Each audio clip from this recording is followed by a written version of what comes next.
Look closely at the Great Pyramid of Giza, the layout of Teotihuacan, and the standing stones of Stonehenge. They are separated by vast oceans and millennia. Yet they speak the exact same hidden mathematical language. Is it possible that these structures are not merely tombs or temples, but components of a colossal planetary machine? Someone or something engineered the Earth with a precise grid of energy that we are only just beginning to rediscover.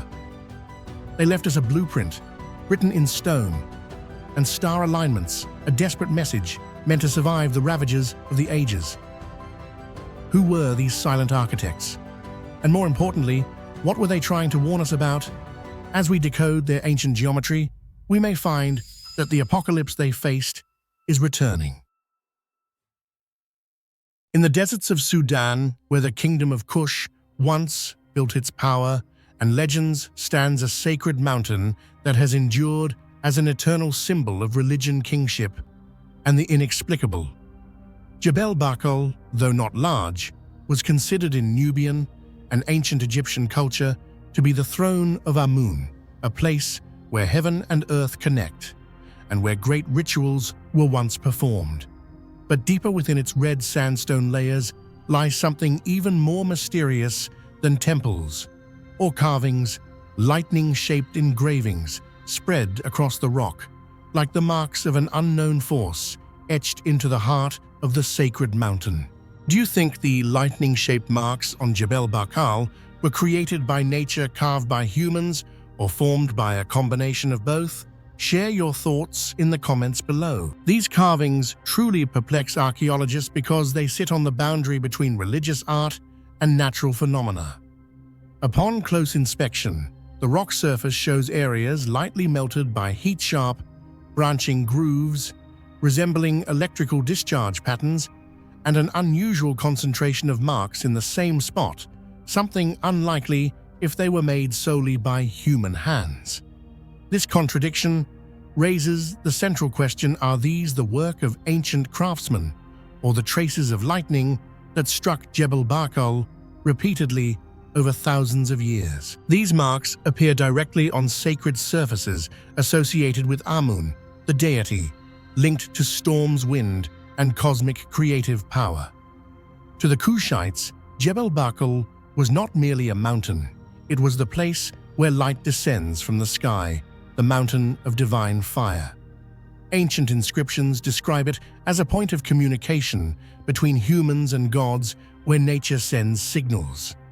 Therefore, upon seeing lightning-shaped marks carved into the rock, ancient people would never have considered them coincidental. The carvings at Jebel Barkal place modern researchers in a difficult position because their structure seems to carry two different voices. Some grooves display characteristics typical of electrical discharge: narrow channels, razor-sharp edges, as if cut by a stream of plasma, and rock surfaces showing brittle fractures caused by thermal shock, evidence that they were exposed to an extreme burst of heat in an instant, much like a direct lightning strike. In several areas, the stone even shows a thin, glassy film, similar to fulgurite, a rare trace formed when lightning melts rock. Yet right beside these features are grooves that appear too straight, too uniform, and positioned next to religious reliefs as if human hands intervened deliberately, imitating the shape of lightning to emphasize divine power.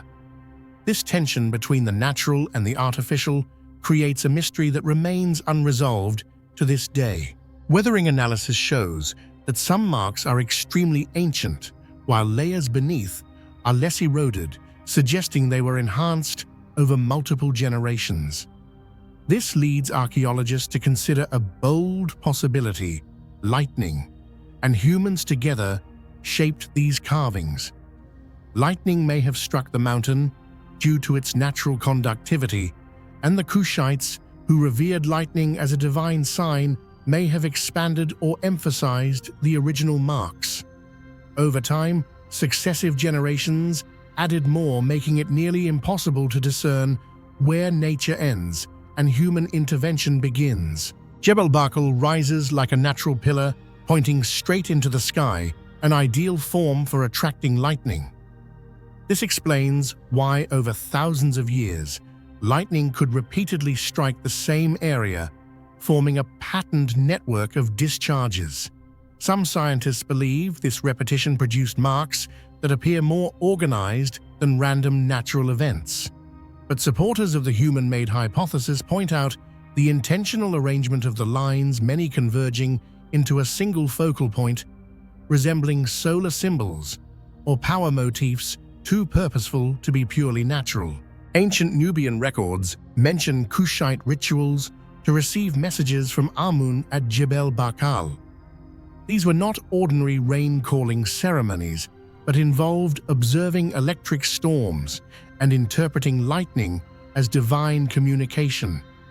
Some legends even describe the mountain as glowing by itself, which modern scientists believe may refer to atmospheric electrical discharge or lightning illuminating the rock at night, a phenomenon that would have terrified ancient witnesses. The deep connection between Lightning Amun and Jebel Barkal makes the lightning carvings the key to its greatest mystery.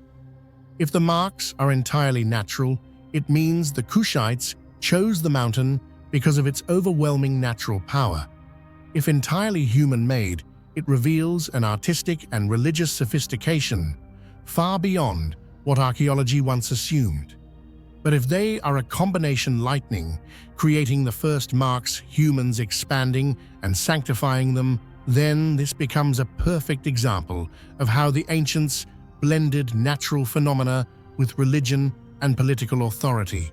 The strangest aspect is how many grooves, whether natural or carved, converge into a single point, as though the mountain possesses a unique attraction for lightning, or the Kushites intentionally focus their symbols on the point where they believed the god descends. A geological hypothesis suggests high levels of conductive minerals forming natural lightning channels. A cultural hypothesis argues that generations of observation turned this phenomenon into the core of a belief system.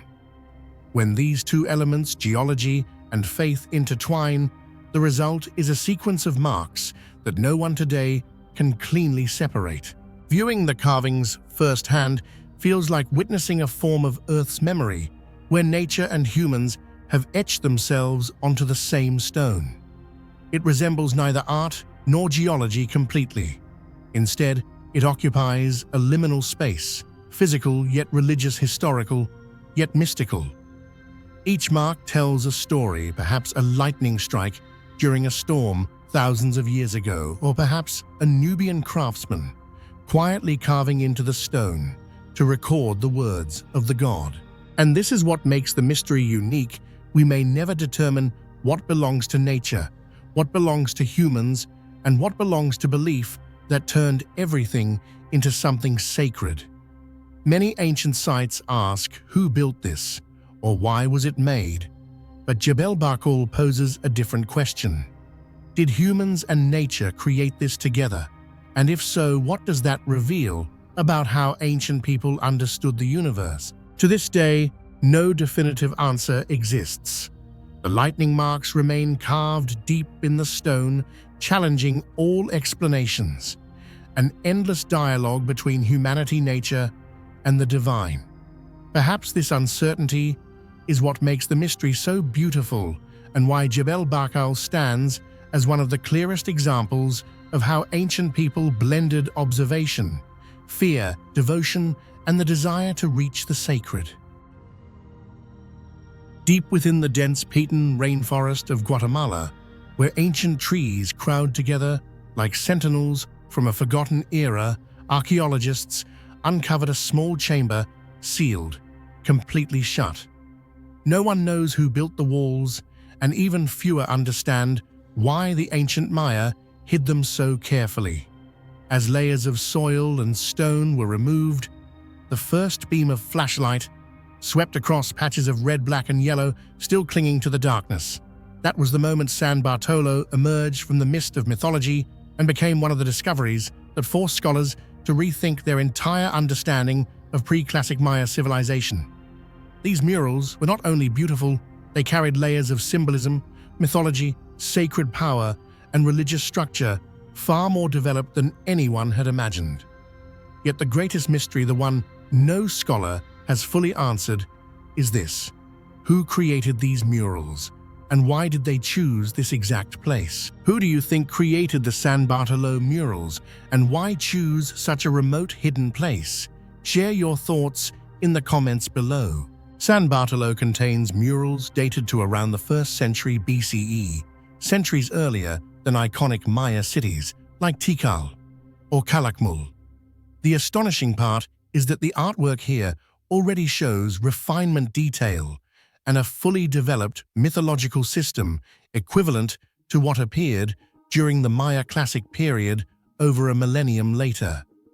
Mythic figures such as the maze god, the four-directional deities, scenes of sacrifice, rebirth, and cosmic cycles are portrayed clearly with not a single symbolic link missing.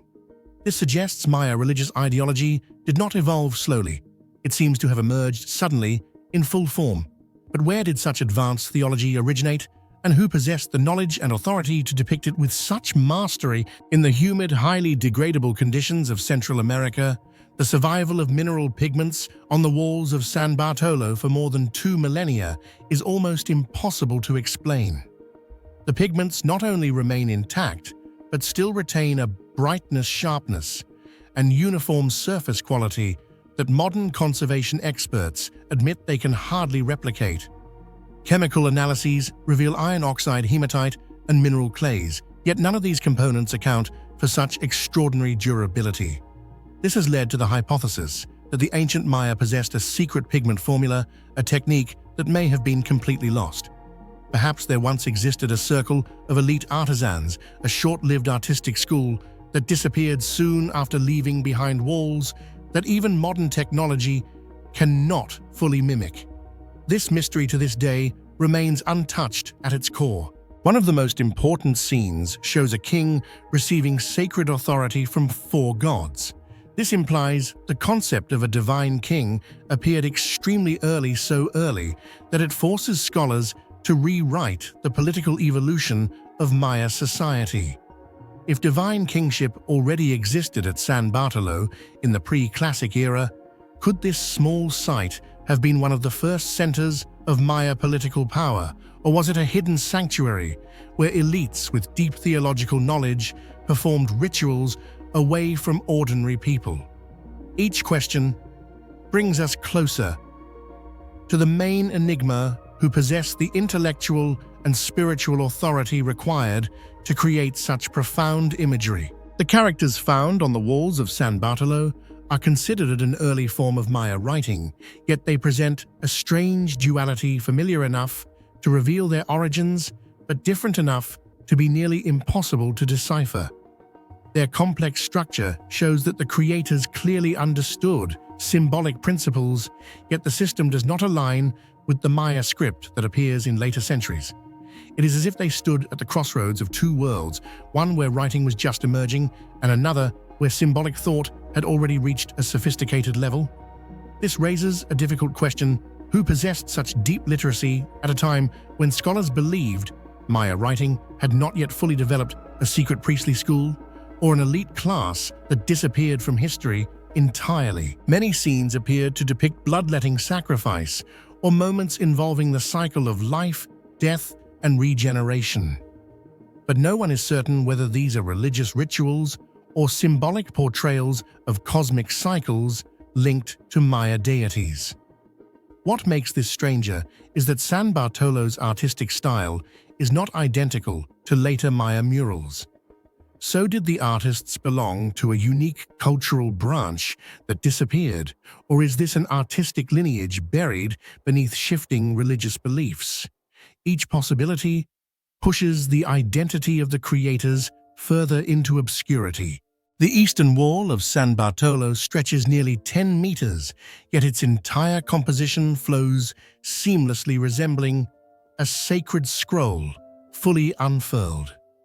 The scene division's character proportions and visual rhythm are so precise that they could not have been created by painting directly onto rough stucco. This suggests that the ancient artists prepared a far more sophisticated system of preliminary sketches, perhaps drafts on bark paper, or even measuring tools that archaeology has yet to uncover. Microscopic analysis shows that the wall's underlayer was unusually flat smooth and uniform, more like a surface crafted specifically for artwork than typical architectural plaster. Such meticulous preparation is rare in the pre-classic era, indicating that these murals were certainly not the work of ordinary craftsmen. They must have been created by a group of master artisans, individuals whose technical skill far exceeded the standards of their age, yet whose identities have completely vanished from history. San Bartolo is not a major city. It is a modest complex, far from major pre-classic power centers. No grand palaces, no sprawling plazas, no colossal pyramids. So why does this small remote place house the most sophisticated artwork of the entire pre-classic Maya era? Why not Tikal or El Mirador, cities magnitudes larger? Some archaeologists suggest San Bartolo was a sacred sanctuary reserved for rituals performed by the highest religious elite. But if so, who chose this place? And why hide everything afterward? San Bartolo was not destroyed by disaster or war. The murals were intentionally buried, sealed carefully by human hands. New walls were constructed over old ones, respectfully, almost ceremonially, as if an entire era was being locked away. Why would they do this? To protect the murals, to conceal them, to end a sacred cycle. No written record explains the burial, and this silence deepens the mystery surrounding the creators and their intentions. The greatest mystery of San Bartolo does not lie in its ancient pigments or its seemingly impossible artistic techniques, but in the fundamental question at its core: who created these murals, and why did they choose a remote jungle site like San Bartolo to preserve their masterpiece? There are no signatures, no traces of an artistic school, no related monuments anywhere nearby. The murals appear as a solitary voice in history, with no predecessors and no descendants. It is as if their creators existed only for that moment, completed their work, and vanished from the flow of time, leaving no clue about their identity, origin, or methods. What makes this even more confounding is that San Bartolo was not a center of power, nor a major trade hub, nor a large urban settlement. For such a small and isolated place to house a fully developed mythological system and artwork of extraordinary perfection has led many scholars to suspect that it may have been a secret sanctuary reserved for the highest priestly elite. Some propose that the site may be older than Maya civilization itself, a place inherited from a precursor culture that disappeared. Others believe San Bartolo was chosen for astronomical reasons, a point of alignment between solar cycles or celestial events considered sacred by the ancient world. More daring theories suggest San Bartolo may have been the creation of a circle of elite artisans, a small, short-lived group whose techniques far exceeded the standards of their age, yet who are never mentioned in any surviving legend or inscription. They resemble mysterious artistic shadows, appearing briefly and vanishing without explanation. No evidence reveals where they came from, how they accessed such deep astronomical and mythological knowledge, or why they later chose to bury their masterpiece beneath deliberately constructed layers as if performing a ritual sealing. In the end, all questions converge toward a single unsettling conclusion. San Bartolo is the work of an anonymous hand, a group possessing spiritual, artistic, and technical knowledge far beyond their era, yet leaving behind no trace except walls sealed in silence. It is as if they never wished future generations to know their names. The only legacy they intended to preserve was the mythic story they chose to paint before quietly disappearing from history and leaving the rest to our imagination. Hidden inside one of the most inaccessible rainforests on the planet, Ciudad Blanca, the White City has long remained one of Central America's greatest mysteries. For centuries, oral stories about a radiant city built from white stone, concealed within the Mosquitia jungle of Honduras, have haunted explorers, archaeologists, and lovers of ancient mysteries. This city appears on no ancient Maya maps, nor does it belong to any Olmec mythological tradition. From the very first rumors, Ciudad Blanca was seen as something outside the boundaries of known civilizations, as if it were a missing piece detached from history. Do you think Ciudad Blanca truly belonged to a completely separate civilization, or was it simply an obscure branch of the Maya? Share your thoughts in the comments below. The Mosquitia rainforest makes Ciudad Blanca feel like a treasure sealed off by nature itself. Steep ravines, venomous snakes, disease-carrying insects, and mud-filled valleys have kept all but the boldest from venturing deeply into the region. Because of this isolation, the city became almost legendary. As early as the 16th century, Spanish conquistadors heard indigenous tales of a glowing white metropolis where gods resided and where humans were forbidden to enter. These stories persisted for generations, yet no solid evidence had ever been found. The legend of the city of the monkey god gives the mystery of Ciudad Blanca a distinctly mythical tone.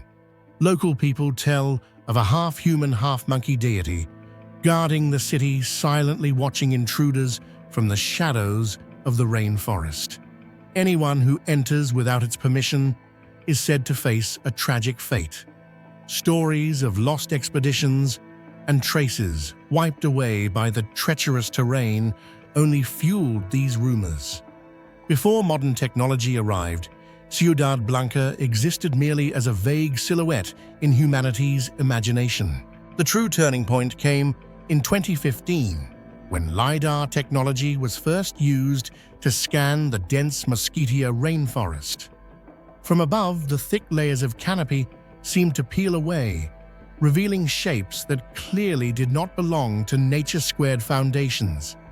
Tall, man-made mounds resembling temple platforms, straight pathways cutting through the jungle, and a large rectangular plaza. All of it appeared as a luminous map, confirming that beneath the deep soil lay the remains of a real urban center. Ciudad Blanca was no longer a legend. It was a city buried by time itself. But the most startling revelation was not the existence of the city. It was the identity of its builders. From the first unearthed artifacts, archaeologists noticed something unusual.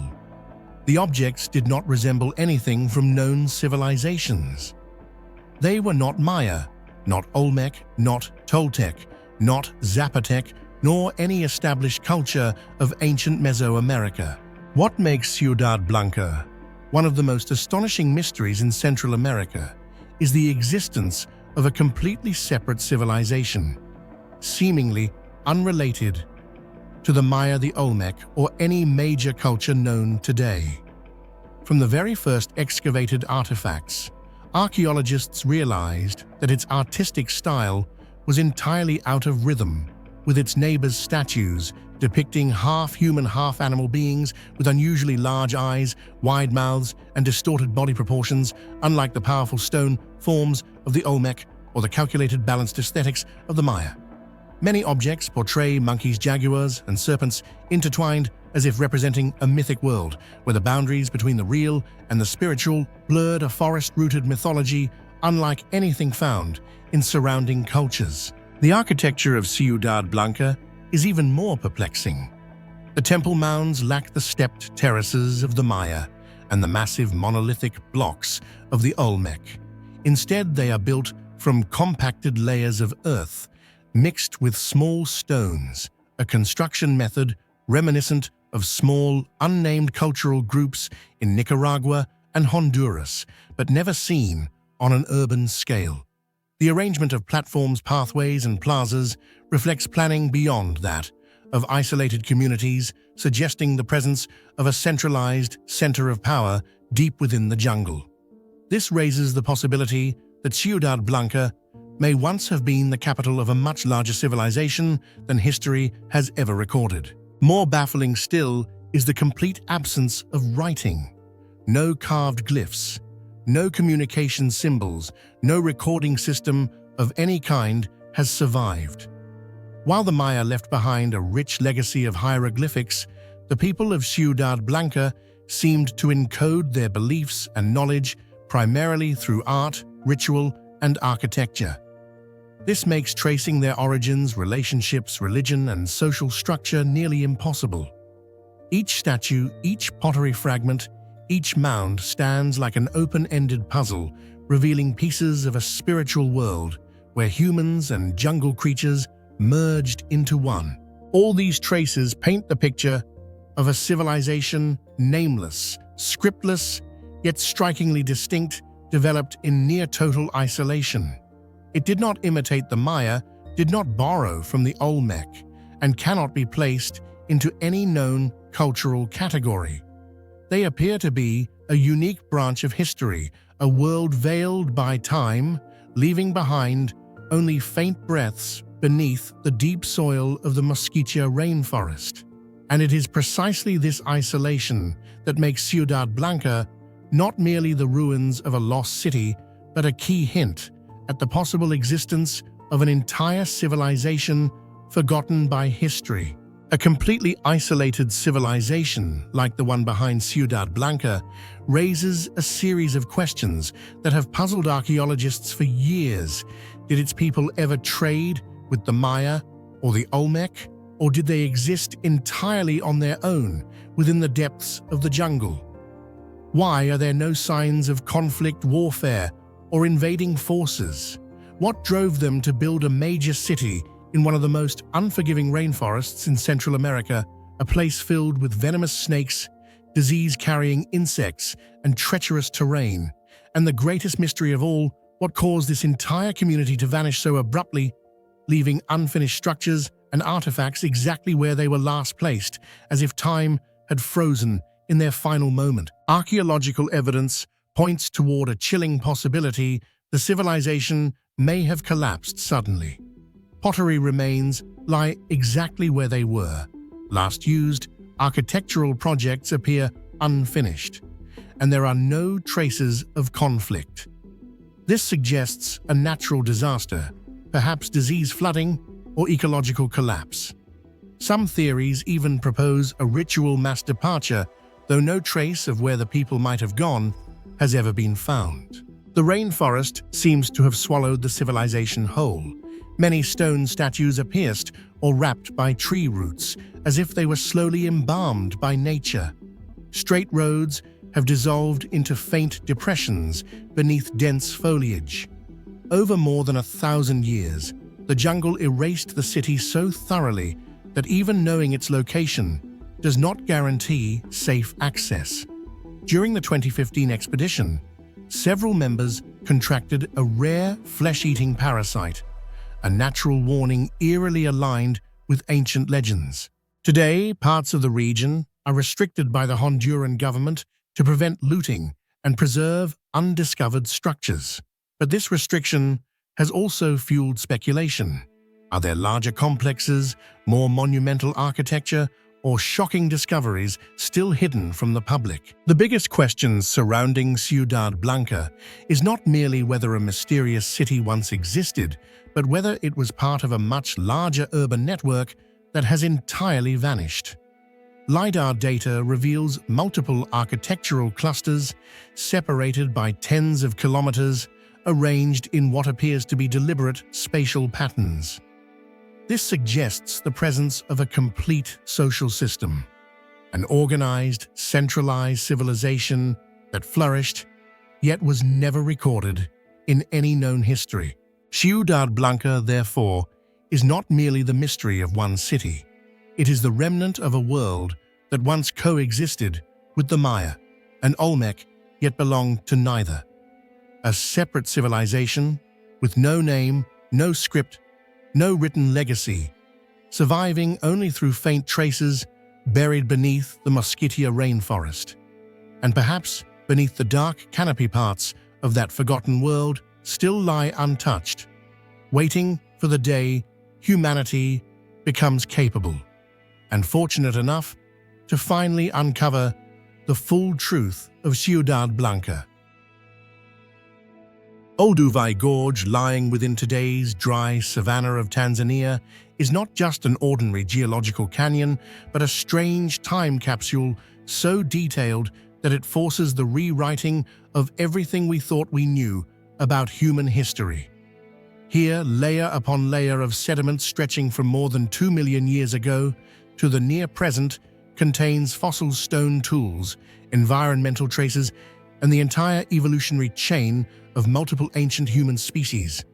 Nowhere else on Earth preserves the story of human evolution with such precision.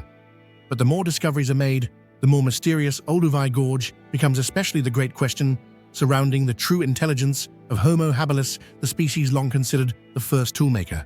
Do you think Homo habilis was actually more intelligent than science has always believed? Share your thoughts in the comments below. Decades of excavation at Olduvai Gorge have brought to light tens of thousands of Oldowan stone tools, and what astonishes archaeologists is not the quantity, but the sophistication behind them.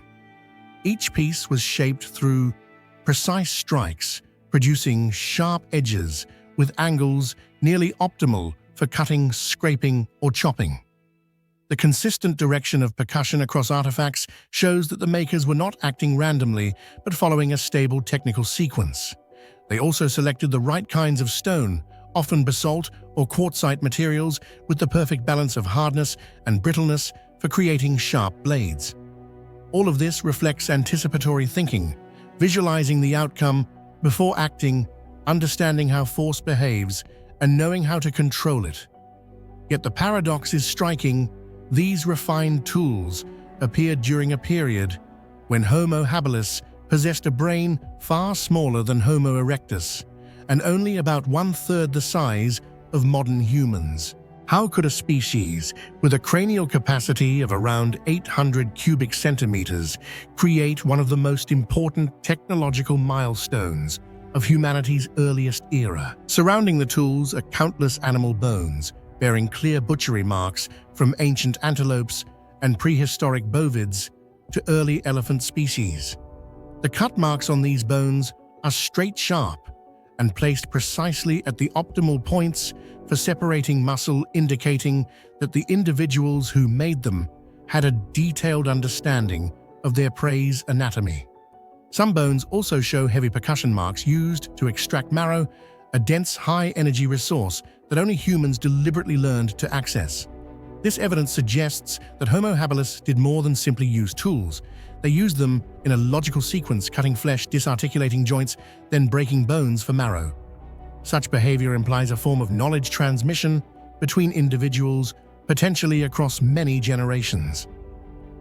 Yet this level of skill contradicts the long-standing view that Homo habilis was a very primitive species that still retained many ape-like characteristics rather than truly human traits. As excavations pushed deeper into Olduvai Gorge, strange traces of habitation began to appear, most notably the circular stone arrangements that are far too orderly to be accidental.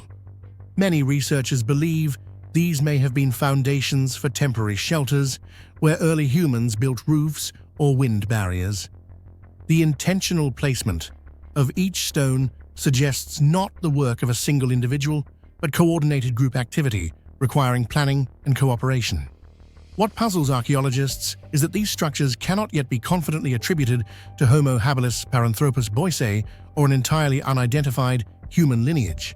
But if these early constructions were indeed created by Homo habilis, then their intelligence, their ability to organize, assign roles, and think spatially may have far exceeded what their small brains once led us to assume.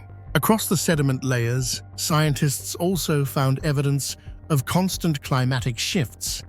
Dense tropical forests turning into dry savannas, then into wetlands, all changing at astonishing speed.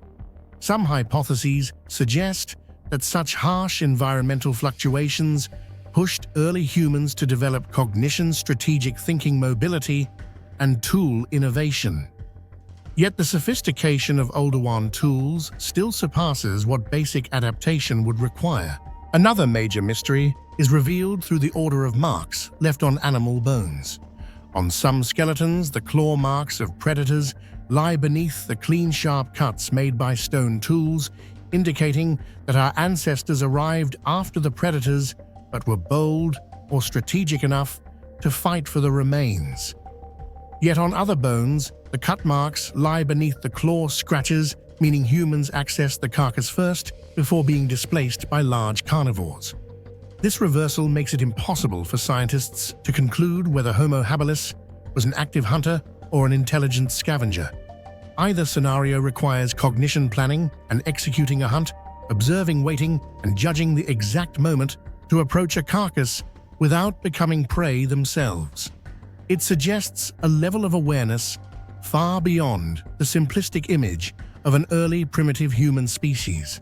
All of these mysteries lead to the central question: how intelligent was Homo habilis truly?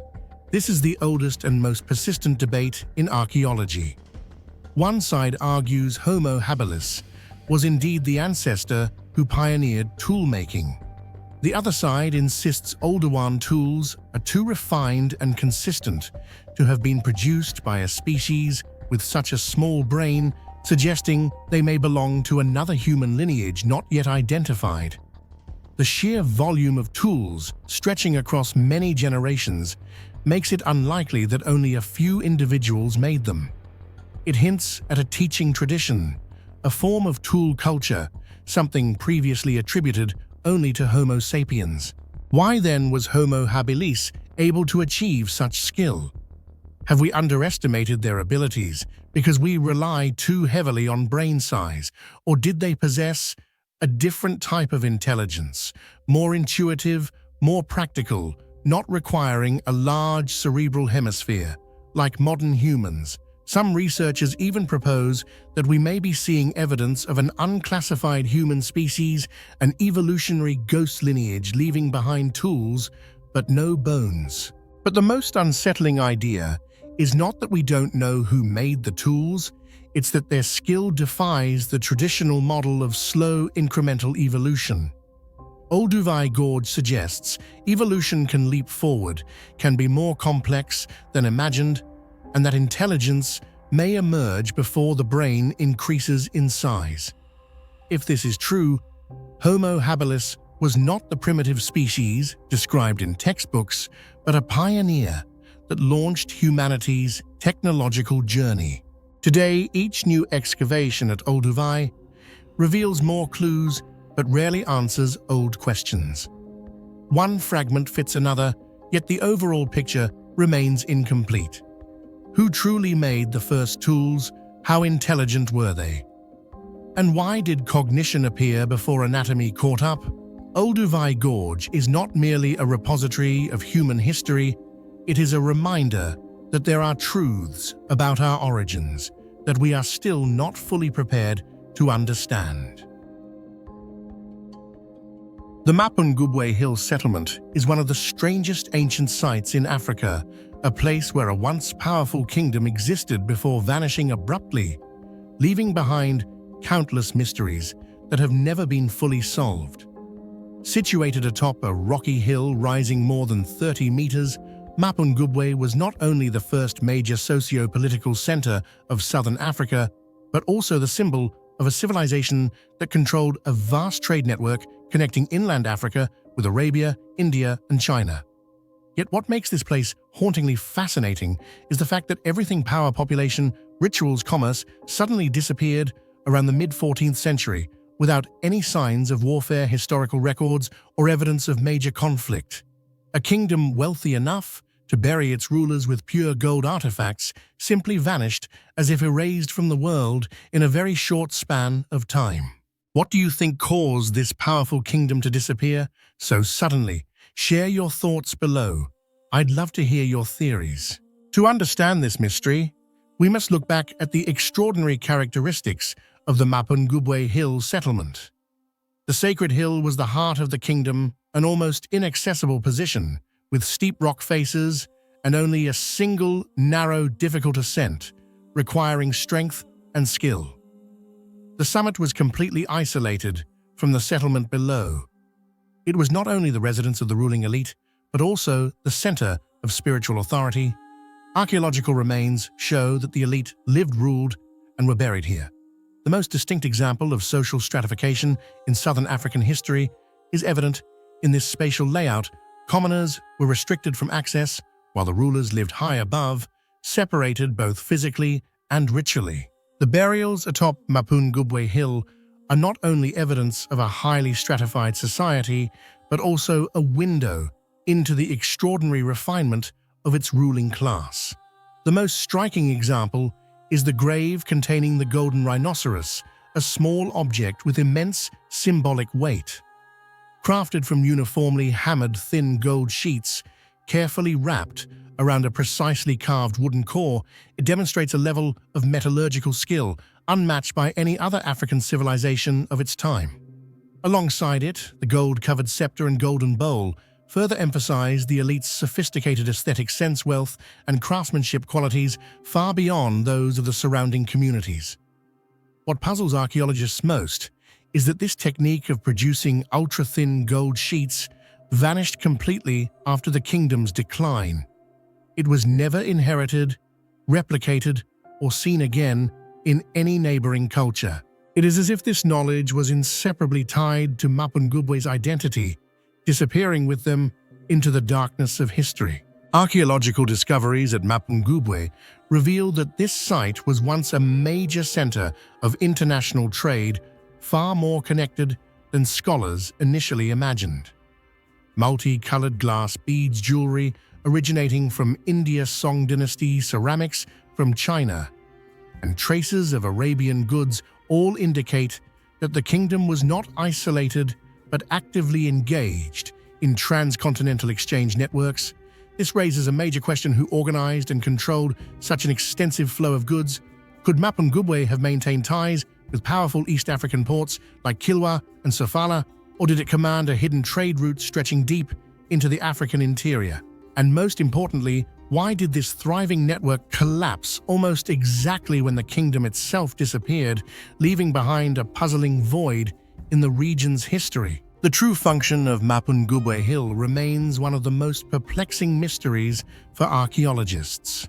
Despite the absence of major fortifications or any signs of warfare, the ruling elite deliberately chose to live atop a harsh, secluded summit, accessible only by a single steep and narrow path, an option that seems militarily impractical. This forces scholars to consider ritualistic and symbolic explanations rather than defensive ones. Some believe the hilltop served as a sacred center where ancestors were honored and political spiritual ceremonies were conducted away from everyday life. Others interpret this isolation as a declaration of authority. The more inaccessible the summit, the more untouchable the ruler's power became. Yet because the Mapungubwe people left behind no written texts, no symbolic carvings, and no religious iconography, their entire spiritual world remains shrouded in darkness, hinted at only through the harsh terrain and minimal architectural traces that suggest a complex ideology now entirely lost. The sudden disappearance of the Mapungubwe kingdom remains a major unanswered question that continues to divide archaeologists. Around the mid-14th century, the entire population abandoned the sacred hill and its surrounding settlements so quickly that they left almost no signs of preparation. There is no evidence of warfare, no layers of ash from large fires, and no structures showing forced destruction. Clay dwellings remained intact, and many tools were found left exactly where they had been used, suggesting a departure marked by inexplicable haste. This absolute silence sets Mapungubwe apart from well-known collapsing civilizations like the Maya or Angkor, which left behind complex layers of historical clues. In Mapungubwe's case, its geographic isolation and small scale only intensify the mystery. A once prosperous community vanished, without any clear trace of what caused their departure as if they were driven away by an invisible upheaval that history never had the chance to record. The most frequently cited hypothesis for Mapungubwe's disappearance is extreme drought, an environmental shift that may have undermined the kingdom's socio-economic foundations. Climate data and biological samples collected around the region indicate that southern Africa experienced prolonged dry periods precisely when Mapungubwe began to decline. As water sources diminished agriculture, the backbone that sustained the entire community may have collapsed rapidly.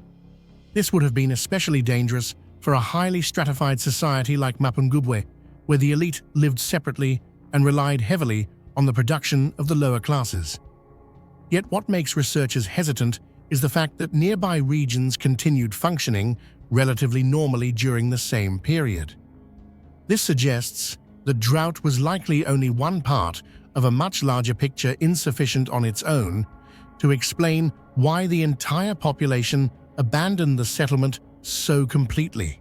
Another hypothesis suggests that the rise of Great Zimbabwe overshadowed Mapungubwe, shifting regional power toward the larger and more resource-rich kingdom. Great Zimbabwe flourished during the very period in which Mapungubwe declined, and its expanding influence may have drawn away trade routes, resources, and political authority that Mapungubwe once controlled. Yet archaeological evidence shows no signs of occupation or conflict between the two kingdoms. There are no traces of warfare, no destroyed structures, and no warrior burials. This makes the hypothesis both plausible and unconvincing. Mapungubwe may indeed have been absorbed economically, but there is no proof that any form of forced collapse ever took place. Another hypothesis focuses on the shift in Indian Ocean trade networks, which once served as Mapungubwe's economic lifeline. If Indian and Arabian merchants redirected their trade routes northward or eastward to favor larger, safer, or more resource-rich ports, Mapungubwe would have immediately lost its most vital source of wealth. The weakening of international commerce could have caused the kingdom's economy to collapse within just a few decades.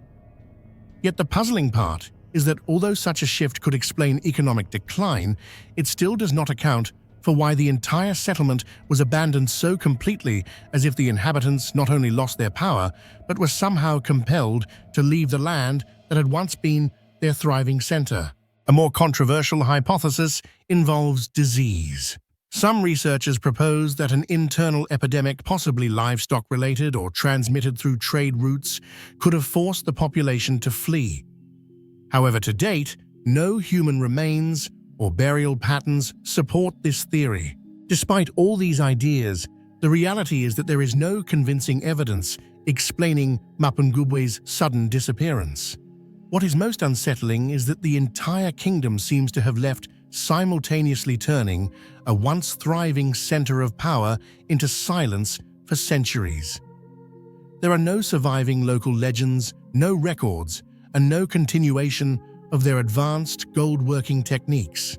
It is as if the people of Mapungubwe vanished not only from the landscape, but also from the memory of history. Today, as archaeologists continue excavating shards of pottery, thin gold remnants, and deep hilltop burials, each new discovery only adds to the mystery rather than solving it. The Mapungubwe Hill settlement reminds us that some civilizations, though once powerful and prosperous, can disappear completely, not because of war, but due to invisible forces that no one can now fully understand. In the barren desert of Fayum, where the ground cracks under the scorching heat of modern Egypt, lies a site that has sparked scientific debate for decades: the Valley of the Whales, Wadi al-Hitan. This place not only preserves the oldest whale fossils on Earth, but also holds one of the most crucial keys to understanding the evolutionary journey of whales, from land-dwelling mammals to masters of the ocean. Yet the deeper scientists investigate, the clearer it becomes that Wadi al-Hitan is not merely a large fossil site. It is a geological, biological, and paleontological mystery unmatched anywhere else, a perfectly preserved whale graveyard in the middle of a desert dating back over 40 million years. with one central question still unanswered: why did hundreds of whales die within such a small area? What do you think truly turned Wadi al-Hitan into a whale graveyard in the middle of the desert? Share your thoughts in the comments below. During the Eocene epoch, this land was submerged beneath the vast waters of the Tethys Sea, an ancient ocean that once stretched across North Africa and the Middle East. Yet what perplexes scientists is this Wadi al-Hitan does not resemble any other fossil site linked to that same marine system. Here the skeletons of Basilosaurus, Dorodon, and other ancient marine creatures are preserved in an almost impossibly intact condition, a level of completeness so rare it feels unnatural. Many individuals remain exactly where they died, untouched by currents, undisturbed by scavengers, and unscattered during burial. This exceptional preservation raises a profound question: what happened in the final moments of these massive creatures? And more importantly, was the water that once covered this place truly part of the Tethys Sea? Or could it have been an entirely different, now vanished marine system missing from the geological record? For many years, scientists believed that Wadi al-Hitan lay along the southern edge of the vast Tethys Sea. But sediment models, ancient current patterns, and the unusual density of fossils point toward a completely different scenario. This area may once have been a shallow, isolated marine basin, resembling a closed gulf or a massive lagoon connected to the open ocean by only a narrow channel. Such a semi-enclosed environment, with stagnant water, heavy sedimentation, and constantly shifting water levels, would have allowed marine animals to swim in easily, yet made it difficult for them to escape when conditions changed abruptly. This isolation could explain why the carcasses of ancient whales were never swept away, and why they were not scattered by violent waves. When they died, the soft mud and abundant sediments rapidly buried their bodies, creating the near-perfect preservation we see today. If this hypothesis is correct, Wadi al-Hitan may represent a subsidiary sea system of the Tethys, a small, dangerous aquatic world that has vanished entirely from the geological record. Another more mysterious hypothesis proposes that Wadi al-Hitan once contained deadly whirlpools formed by funnel-shaped seafloor topography.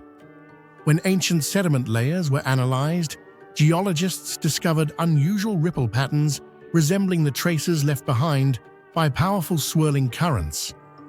If such whirlpools existed here, similar to the dangerous ones seen in modern oceans, whales entering the area might have become disoriented, pulled into shallow waters, and unable to escape. This could explain episodes of mass whale deaths occurring within short periods of time. However, these hydrodynamic signatures do not appear consistently across all skeletons, making the hypothesis even harder to interpret.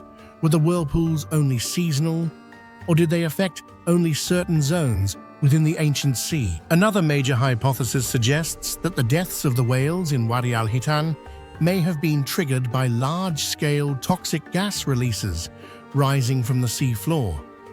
In many modern marine environments, gases like hydrogen sulfide and methane often accumulate in deep, stagnant waters with little circulation.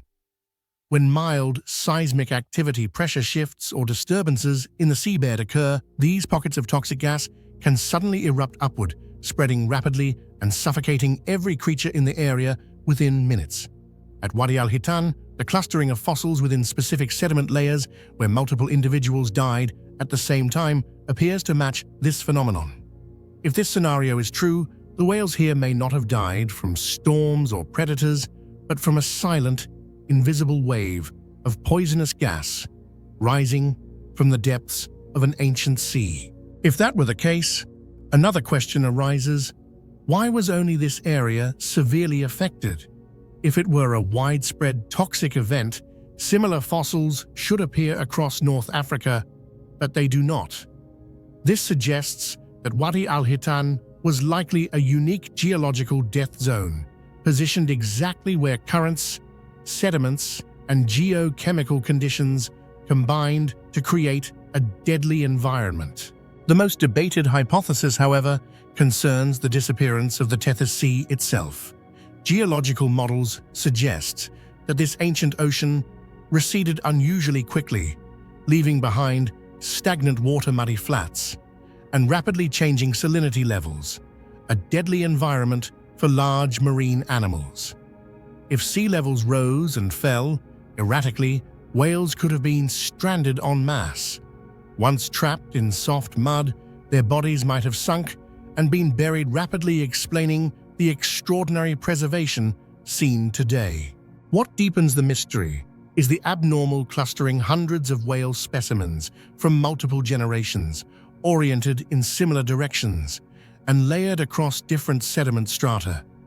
This indicates that Wadi al-Hitan was not the site of a single disaster, but a place where catastrophic deaths happened repeatedly over thousands of years. It was, in essence, a dangerous ancient sea zone that whales could not avoid, even though many had died there before. Wadi al-Hitan stands apart because it was not merely a place where whales died sporadically, but a graveyard formed repeatedly over many generations. The recurring fossil layers indicate that this ancient sea was once an extremely dangerous environment where mass deaths happened in cycles. This has led to the hypothesis that Wadi al-Hitan may not have been fully part of the Tethys Sea, but rather a separate marine system that has vanished from geological records. If true, this mysterious body of water may have acted as a giant natural trap, ensnaring whales for thousands of years. To this day, the mechanism that made it so deadly cannot be replicated by modern science, keeping Wadi al-Hitan among the greatest ancient ocean mysteries known to humanity. Even after decades of research, Wadi al-Hitan still guards its deepest secret. Was it once part of the Tethys Sea? Or was it a shallow, isolated marine system erased from the geological record? And what transformed that body of water into a machine that killed whales repeatedly over millions of years? The answer remains buried beneath the golden sands of the Egyptian desert, where the silent skeletons of gigantic whales still lie, the last witnesses of an ancient ocean that has vanished from the face of the earth. The Dashka stone, also known by many researchers as the map of the Creator, remains one of the most controversial artifacts of the 20th century. It is not just a stone carved with symbols, but an object seemingly misplaced in the timeline of human civilization, a presence that shakes the foundations of archaeology history and our understanding of ancient knowledge. Discovered in 1999 in the Chelyabinsk region of the Ural Mountains, the stone weighs nearly 1 ton, is made of multi-layered dolomite with a calcite crystal core, and its surface is covered with strange engravings resembling a three-dimensional topographic map viewed from above. From the moment researchers first examined it, the Dashka stone posed a monumental question. Who could have created something this sophisticated in ancient times?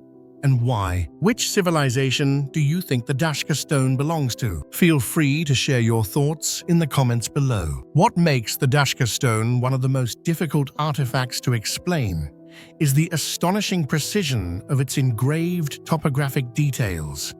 Deep grooves curve and branch like real riverbeds. Elevated ridges imitate mountain ranges, and wide, flat sections resemble plains or valleys shaped by natural forces. When compared with modern satellite data of the Ural Mountains, many sections of the stone match with unbelievable accuracy, almost as if its creator had observed the entire region from above. Such capability far exceeds anything ancient humans were known to possess, as their understanding of terrain came only from ground-level observation. This forces researchers to confront a troubling question. If this is truly an ancient map, what method did its creators use to obtain such an aerial perspective? Did they climb towering peaks, use some lost surveying system, or possess a form of cartographic knowledge that history has never recorded? One of the most puzzling features of the Dashka stone is the small symbols scattered across its surface. They do not resemble ancient Slavic script, nor do they match Turkic characters or any known writing system ever recorded in archaeology.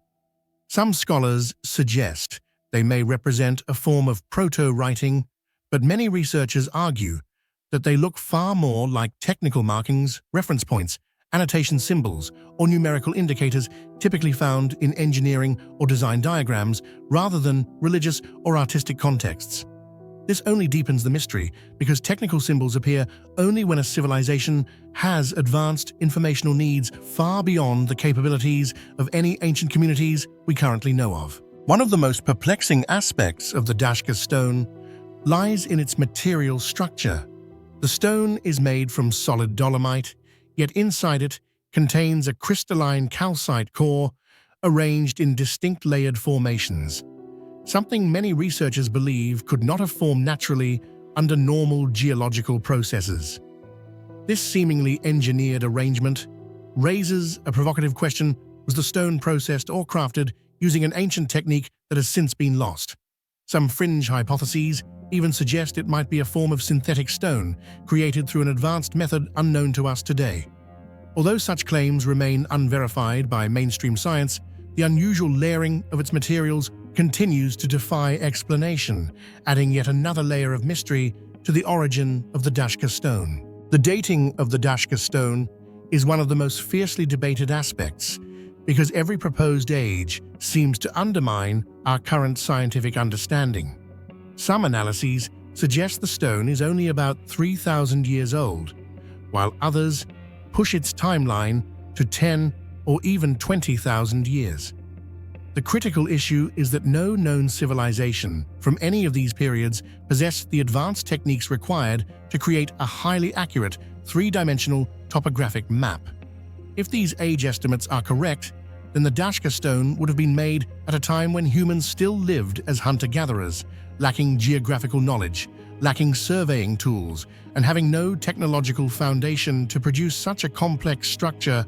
This forces researchers to consider two unsettling possibilities. Either modern dating methods are severely flawed, or human history contains a massive unrecognized gap, a prehistoric chapter of knowledge and capability that we have never documented and still cannot explain. One of the most perplexing mysteries surrounding the Dashka stone is that it does not match any known culture that ever existed around the Ural Mountains.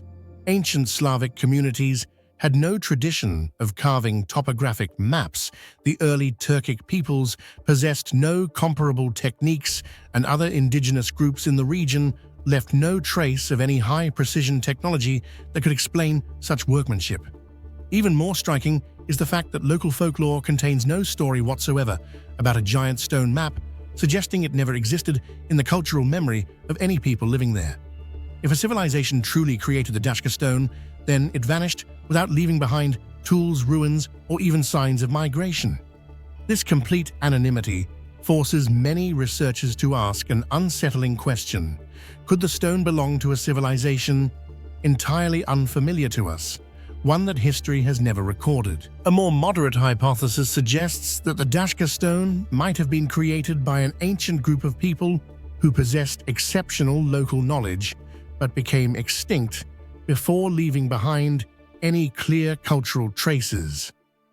However, the flaw in this idea is obvious. If they were truly capable of carving hard dolomite with such remarkable precision, there should be evidence of tools, chisels grinding stones, or remnants of a workshop. Yet to this day, no tools or fragments of any kind have been found near the discovery site. This complete absence makes the hypothesis of a mysterious early group difficult to sustain and raises a deeper question: how could they have vanished along with every trace of their technology? A bolder hypothesis proposes that the Dashka stone may actually originate from a civilization that existed before the end of the last ice age, a civilization completely absent from modern historical records. If this idea is true, its creators must have possessed the ability to observe terrain from high elevations, mastered extremely precise stone carving techniques, and known how to store information in a three-dimensional cartographic form. Such capabilities go far beyond what we currently believe prehistoric humans were capable of. It suggests that humanity may have passed through advanced developmental stages that were later wiped out by climatic catastrophes, leaving behind only scattered traces like the Dashka stone fragments that force us to question our understanding of human origins. An even bolder hypothesis suggests that the Dashka stone may be a surviving remnant of an ancient global civilization, one that may have once spanned large regions before being wiped out by cataclysmic events such as massive floods, tectonic collapses, or the violent climate shifts that followed the last ice age. If such a civilization truly existed, its people must have possessed long-distance travel knowledge, the ability to observe terrain from great heights, and an information storage system far beyond what we attribute to ancient humans. Although no direct evidence currently confirms this theory, the Dashka stone still stands as a stubborn fragment, hinting that human history may be far more complex than what textbooks describe. It forces us to consider the possibility that entire chapters of civilization may have vanished, leaving behind only scattered traces like this enigmatic stone. What makes the Dashka stone the center of endless debate is this: it does not fit into any established historical narrative. It does not belong to local cultures. It does not match migrating groups. It does not fall into the technological evolution of humanity. It simply appears. A solitary stone holding knowledge far beyond its era, standing where it seemingly does not belong. Thus, the 10th mystery, which civilization created the Dashka stone, is not only the central question of this artifact, but one of the greatest challenges to modern archaeology. If we ever discover who made it, we may need to rewrite our entire understanding of human intellectual history. If not, the Dashka stone will continue to stand as an unsolved fragment of the ancient world, a reminder that prehistory may hold far more secrets than we imagine. The Temple of Apollo at Didyma is not just an ancient Greek architectural masterpiece. It is a gigantic riddle, a mysterious carving left by humans on the windswept sandy land of Ionia. For thousands of years, this temple has puzzled archaeologists, historians, and lovers of ancient mysteries. The more they excavate, measure, and analyze, the clearer it becomes that Didyma is unlike any other temple in the Greek world. It is too large, too complex, too unusual, and most importantly, it stands in a place that seems to have no reason to be a religious center of any kind. Yet the ancients built it anyway. They constructed an enormous sanctuary so vast that it could not have a roof filled with stairways leading to nowhere, columns towering like stone spires, and a network of hidden chambers beneath the ground where prophecies were whispered in the dark. Why? That question has become Didyma's greatest mystery. Why do you think the ancient Greeks built such a massive temple in a remote place like Didyma? Share your thoughts in the comments below. The first thing that confuses any visitor is the temple's overwhelming size. This is not an ordinary temple.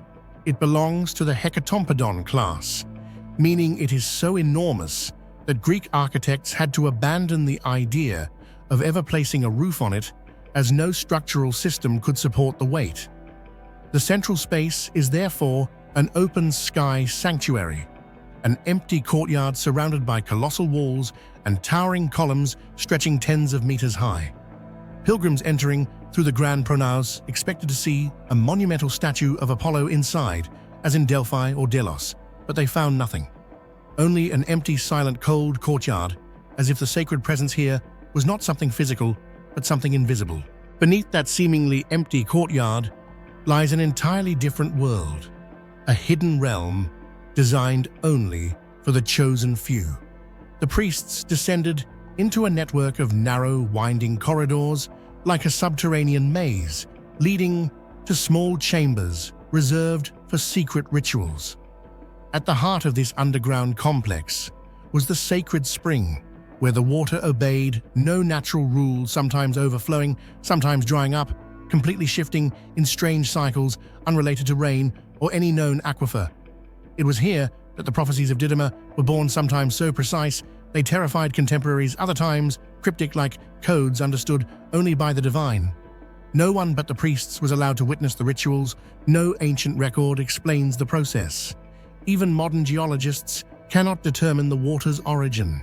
All of this makes Didyma's underground sanctuary the true heart of its mystery, a place where the ancients believed the breath of Apollo rose from the earth itself, empowering the oracles with sacred force. Didyma's architecture confounds observers in other ways as well. There are gigantic staircases that lead directly into a solid wall. No continuation, no balcony, no doorway, just massive steps ascending into nothingness. No ancient text explains them. Some scholars think they were symbolic, others believe they served ritual purposes, now lost to time. And then there are the two enormous columns deliberately left unfinished, their surfaces still rough, never polished, as if the project was abandoned midway. Yet the rest of the temple is exquisitely finished.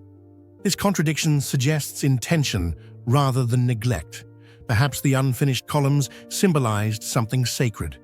But what no one knows, the strange acoustics of the Didyma temple made it more mystical than any other Greek sanctuary. Its narrow, deep stone corridors created such powerful echoes that even a whisper could transform into a booming sound, as if rising from the earth itself. Ancient accounts describe the oracle's voice as being carried by the wind, or like an invisible presence speaking from beneath one's feet. The combination of architecture, stone, and empty space produced this divine illusion of voice unlike any human sound, convincing ancient visitors that they were hearing Apollo himself. What makes Didyma one of the most perplexing mysteries of the ancient world is not its massive architecture or its secretive rituals, but the very location of the temple itself. Didyma is entirely unsuitable to be a grand religious center. It lies far from major trade routes, holds no political significance, lacks any valuable natural resources, and is not near a major city or strategic harbor. It is in many ways a blank spot on the ancient map. So what drove the Ionians to haul hundreds of thousands of tons of stone, mobilize builders for decades, and construct a sanctuary that exceeds all known standards of Greek architecture? There was no economic advantage, no population demand, and no military purpose. This seemingly irrational choice has led many scholars to believe that the ancients perceived something beyond logic here, a spiritual force so powerful that they felt only a temple built precisely on this spot could honor the presence of Apollo. Three major theories have been proposed to explain why the Ionians insisted on choosing Didyma, a remote and almost anonymous location, as the site for constructing one of the largest temples of the ancient world. The first theory suggests that Didyma had already been a sacred place long before the Greeks arrived. As the Ionians expanded their territory, they simply inherited a site that had been revered by generations of local inhabitants. The second theory focuses on unusual natural phenomena once observed in the area: mild ground tremors, thin streams of gas rising at unpredictable times, or pressure changes that created the sensation of a breath emerging from the earth. Such occurrences could easily convince ancient people that the god Apollo was present beneath the surface. The third theory carries a more enigmatic tone. Didyma may have served as a secret ritual center reserved for the religious and political elite of Ionia. Building the temple in a distant place allowed them to preserve its sanctity, control the flow of information, and create distance from ordinary citizens. But all remain only theories. None can fully answer the core question: why would the ancients construct a massive boundary-breaking sanctuary in a lonely land with no obvious significance? This is the reason the Temple of Apollo at Didyma remains one of the greatest unsolved enigmas of ancient Greece. The Temple of Apollo at Didyma is not merely a pile of ruined stones. It is a reminder that ancient peoples sometimes acted for reasons beyond logic, faith, spiritual power, or secrets erased by time. And perhaps it is this very lack of explanation that has made Didyma immortal, a temple standing in desolation, yet holding more questions than any answers we possess today. Deep within the arid highlands of Anatolia, where mountain winds sweep across the rocks for centuries and the sun scorches them into a burnt golden color, lies a strange site that has long puzzled archaeologists, the Midas city of Yazilikaya. Its name sounds as if it were taken straight from Greek mythology, yet the truth behind it is even more peculiar than the legend of King Midas turning everything he touched into gold. This is not a typical city, no houses, no marketplace, no signs of everyday life. Instead, it is filled with massive structures carved directly into the mountain-towering stone walls like gates to the sky, outdoor altars, narrow ceremonial pathways etched straight into the rock, mysterious religious symbols, and ancient Phrygian inscriptions that have never been fully deciphered. All of these elements come together to form a ceremonial city whose true purpose remains shrouded in the mist of history. What do you think motivated the Phrygians to build such a mysterious ceremonial city in the middle of a desolate landscape? Share your thoughts in the comments below. The Midas Monument is the most haunting structure of Yazilikaya, a colossal stone facade nearly 17 meters tall, carved with dense, geometric triangular motifs resembling the front of a grand temple. But as you approach, something unsettling becomes clear. There is no door, no step leading inside, no interior space at all. The entire monument is simply a meticulously sculpted stone curtain, standing openly beneath the sky as if it was created not for humans to enter, but for the gods to behold. Ancient Phrygian inscriptions mention the name Midas, prompting endless debates. Is this a trace of the legendary king or of a deity who shared his name? This ambiguity makes the Midas Monument a compelling proof that Yazilikaya was never a residential city, but a ceremonial center, where every carved surface served sacred rituals far beyond what modern understanding can reach. What astonishes researchers most about Yazilikaya is that its entire city was not built from bricks or assembled stones, but carved directly from a single massive mountain. Every stairway, pathway, altar, and ceremonial platform exists because countless tons of hard rock were removed, not because new materials were added. This means the Phrygians invested an extraordinary amount of labor and time far beyond what a typical ritual site would require. Creating an entire stone city like this suggests they were carrying out a sacred mission, where the act of carving itself, not just the final structure, held ritual significance.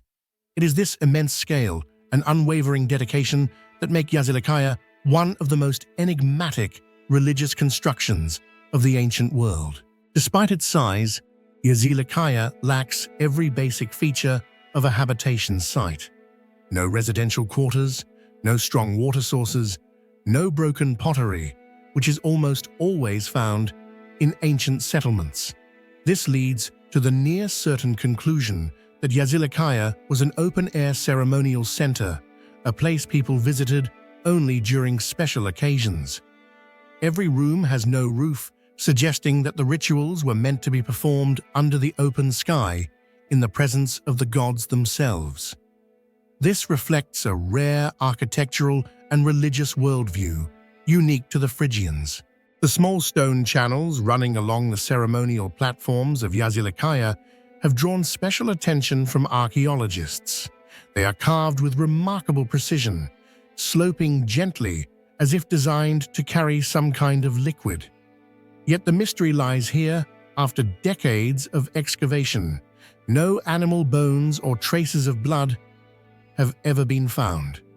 This makes the idea of traditional sacrifice difficult to support. Some scholars believe the Phrygians may have practiced bloodless rituals using water, oil, wine, or symbolic liquids. Others suggest these channels reflect ceremonies completely unfamiliar to modern religious understanding. Archaeologists also found narrow pathways cut directly into the steep rock faces leading up to elevated altars. The obvious question arises: why carve paths into vertical stone cliffs when they could have simply made dirt paths? The most logical explanation is that these sacred pathways had to be pure, untouched by daily traffic, or animals.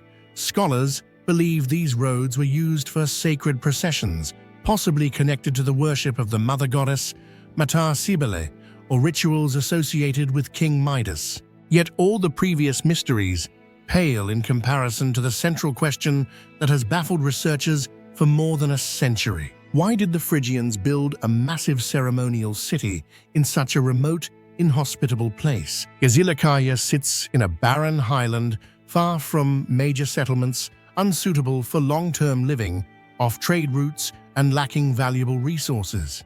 In other words, it is the last place anyone would choose for a major monumental complex, let alone a national ceremonial center. So why did they do it? The first hypothesis suggests that Yazilikaya was the most important sacred sanctuary dedicated to the mother goddess Mater, the supreme earth deity of the Phrygians. They believed the goddess did not dwell in temples built by human hands, but resided directly within the very rocks and cliffs. Thus, carving an entire mountainside into a shrine was not merely symbolic. It was an act of revealing the dwelling place of the goddess. In this religious worldview, the isolation of Yazilikaya was not a disadvantage, but a sacred requirement, allowing rituals to take place in the space where Mater was believed to be most present. The second hypothesis proposes that Yazilikaya may once have been the site of royal ceremonies for King Midas, either for coronation or for rituals performed after his death. In many ancient civilizations, rulers were commemorated or buried in remote places to protect their spirits from disturbance. If Yazilikaya truly held such royal significance, its isolation would have been a sacred feature rather than an inconvenience. Yet the greatest mystery remains: no tomb remains or royal traces have ever been found, making this hypothesis both compelling and difficult to confirm. The third hypothesis suggests that Yazilikaya may have functioned as a ceremonial observatory where the Phrygians watched the movement of the sun to mark sacred times of the year. Several stone structures at the site align precisely with the sun's position during the solstices, indicating they were not placed randomly. The site's remote highland location becomes an advantage here. Its sky is exceptionally clear, with little cloud cover and almost no obstruction. This made Yazilikaya an ideal setting for rituals connected to cosmic cycles, an important aspect of ancient Phrygian belief. This is the newest and strongest theory. According to it, Yazilikaya was not meant to host human life at all. It was a symbolic city, carved so the gods themselves could dwell in its sacred spaces. The roofless rooms, doorless gates, and temples without interiors are not mistakes. They are deliberate designs suited for invisible beings. Its emptiness is not a void, it is completeness. Regardless of which theory one accepts, one thing is undeniable: the Phrygians did not build Yazilikaya for practical human needs. They built it for something greater, something sacred, transcendent, and unreachable by ordinary logic. Yazilikaya is not merely an archaeological site. It is a stone declaration of a civilization that believed divinity lived in the mountains themselves, and thus placing a massive ceremonial center in a desolate landscape may not have been a mistake. It may have been the entire point. Today, when visitors enter Yazilikaya, they often feel something uncanny. They are not standing in the ruins of human life. They are stepping into a space humans once entered only to face the gods. And the greatest question still echoes across these ancient stone walls. What truly compelled the Phrygians to build a city for the gods in a place where even humans struggled to survive? In the world of Middle Eastern archaeology, some sites have been deciphered, some mysteries have been solved, but there are also places that make humanity pause in complete bewilderment. The Tel Brak Temple is one of them. Located on the Kabur Plain in northern Syria, the temple was built around 3,800–3,000 300 BCE, during the early Uruk period, the era when urban life and organized religion first appeared. But despite its early origins, the site possesses an unusual nature. It was discovered together with more than 12,000 small eye-shaped figurines, puzzling scholars for over a century. Why did ancient people create so many eyes? Whom were these eyes watching? What were they observing? And what in the minds of ancient humans caused them to be so obsessed with the image of a gaze? What do you think the thousands of eyes at Tel Brak truly represent? Divine surveillance, human fear, or a completely lost religion? Share your thoughts in the comments below. The Eye Temple astonishes archaeologists because of the absolute silence that envelops the entire site. While Sumerian and Akkadian temples leave clear traces, statues of gods, carved inscriptions, ritual tablets, Tel Brak offers no clues about the deity worshipped or the ceremonies once performed. No writing, no divine symbols, no ritual descriptions, only bare plastered walls and layers of floors rebuilt over centuries. This absence of information makes the Eye Temple feel like a religion, erased from history. It lasted long enough to leave architecture and mountains of eye figurines, yet vanished before anyone could understand what its believers worshipped. That void creates an eerie sensation, as if we are staring at the final footprint of a faith that has no descendants. The eye figurines of Tel Brak may look simple at first glance, but the closer you study them, the more unsettling their presence becomes. They are merely small limestone pieces, carved with two unusually large eyes that dominate almost the entire surface. Sometimes a faint hint of a body appears, though most lack any true human form. This extreme minimalism forces all spiritual meaning into the gaze itself, as if the sacred essence of the object resides entirely in those eyes. What is astonishing is their sheer quantity, buried in ritual pits across many generations. The repetition of this practice for centuries shows these were not decorations or charms, but deeply meaningful offerings, spiritual symbols that ancient peoples seem to revere with absolute devotion. The architecture of the Eye Temple reveals further mysteries. The temple has multiple construction phases layered on top of one another, demonstrating long-term religious significance. Each phase contains ritual traces, altars, ash deposits, shell decorations, and newly built floors after each period of use. This kind of rebuilding typically appears in highly important religious centers, where the community feels the need to continually renew the sacred place. Yet despite all this evidence of ritual activity, no one knows which deity was worshipped here. The god seems to have had no body, no face, no shape, only eyes. The earliest theories about the eye figurines suggested they represented a protective deity, a sun god, or some symbol of divine surveillance. But when confronted with more than 12,000 artifacts, such explanations become difficult to accept. Producing such a massive quantity of ritual items would have required an ancient community to invest labor, time, and resources over many generations, indicating this was far more than a simple or occasional practice. Some scholars believe each eye figurine acted as a spiritual message sent to the gods, representing a prayer, a person, or even an entire family. However, many experts disagree, arguing that the overwhelming volume suggests a continuous ritual spanning centuries at an intensity far beyond typical religious patterns. This only deepens the central question: what were the people of Tel Brak truly trying to communicate through thousands of eyes lifted toward the divine? Modern scholars suggest that the eye figurines were not meant to depict a specific deity, but to express something far more abstract: perception, observation, and cosmic order. In many ancient cultures, the gaze symbolizes divine presence, and offering one's own eyes may have implied acceptance of divine judgment. If this interpretation is correct, the Eye Temple may have been a place where the community performed rituals to reinforce social cohesion under the ever-watchful sacred gaze. However, all of this remains speculation, as no inscriptions or definitive evidence exist to confirm the true nature of the rituals practiced at Tel Brak. The most intriguing mystery is why were ancient peoples so profoundly obsessed with eyes? Excavations show the eye figurines appear not only in the temple, but also in civilian areas, though concentrated most heavily at Eye Temple. This suggests the eyes may have been a symbol of priestly authority or even the emblem of a specific cult.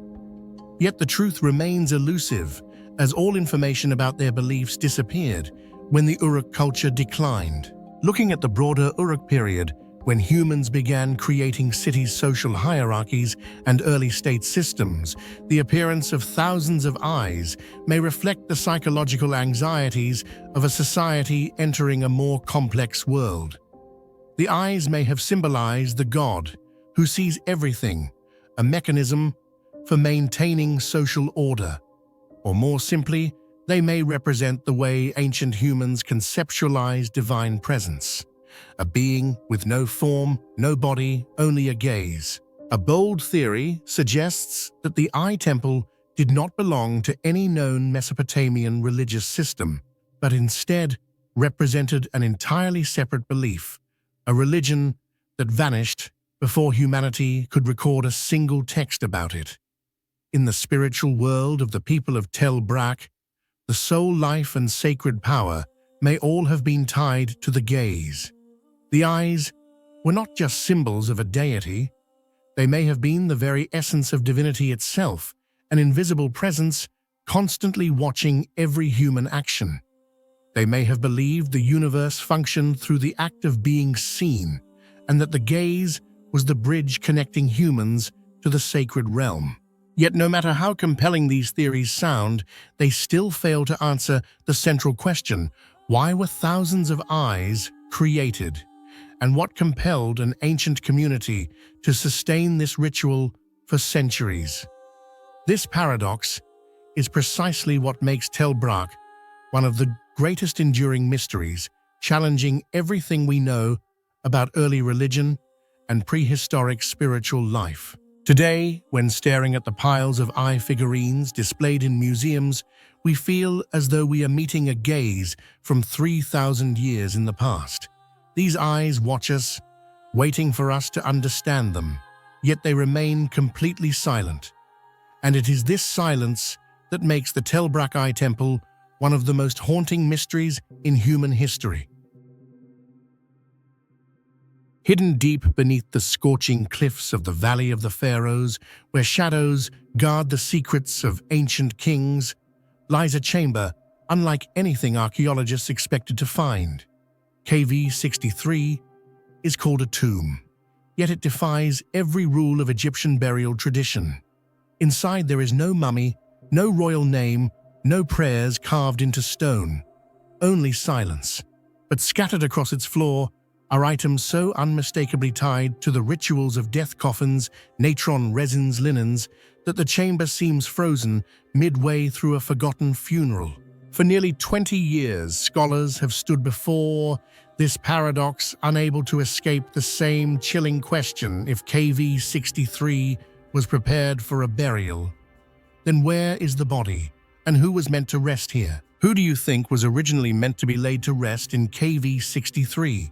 Share your thoughts in the comments below. When KV 63 was opened in 2006, archaeologists were stunned by what they saw: 7 coffins, painted in vibrant gold and crafted in the signature style of the 18th dynasty, arranged neatly as if awaiting a royal funeral. Yet when the lids were lifted, every single one of them was empty. No bones, no wrappings, no trace whatsoever that a body had ever been placed inside. This completely defied the burial norms of the Valley of the Kings, where every coffin was created to safeguard the soul of the deceased. The existence of a tomb without a dead raises a haunting question: why were these coffins so carefully prepared, yet the person meant to lie within them vanished? It forces experts to consider whether this was an unfinished ritual, a secret relocation, or the remnants of a historical episode deliberately concealed from the records. As archaeologists ventured deeper into KV63, they discovered one of the most astonishing clues: more than 500 bags of natron scattered throughout the chamber.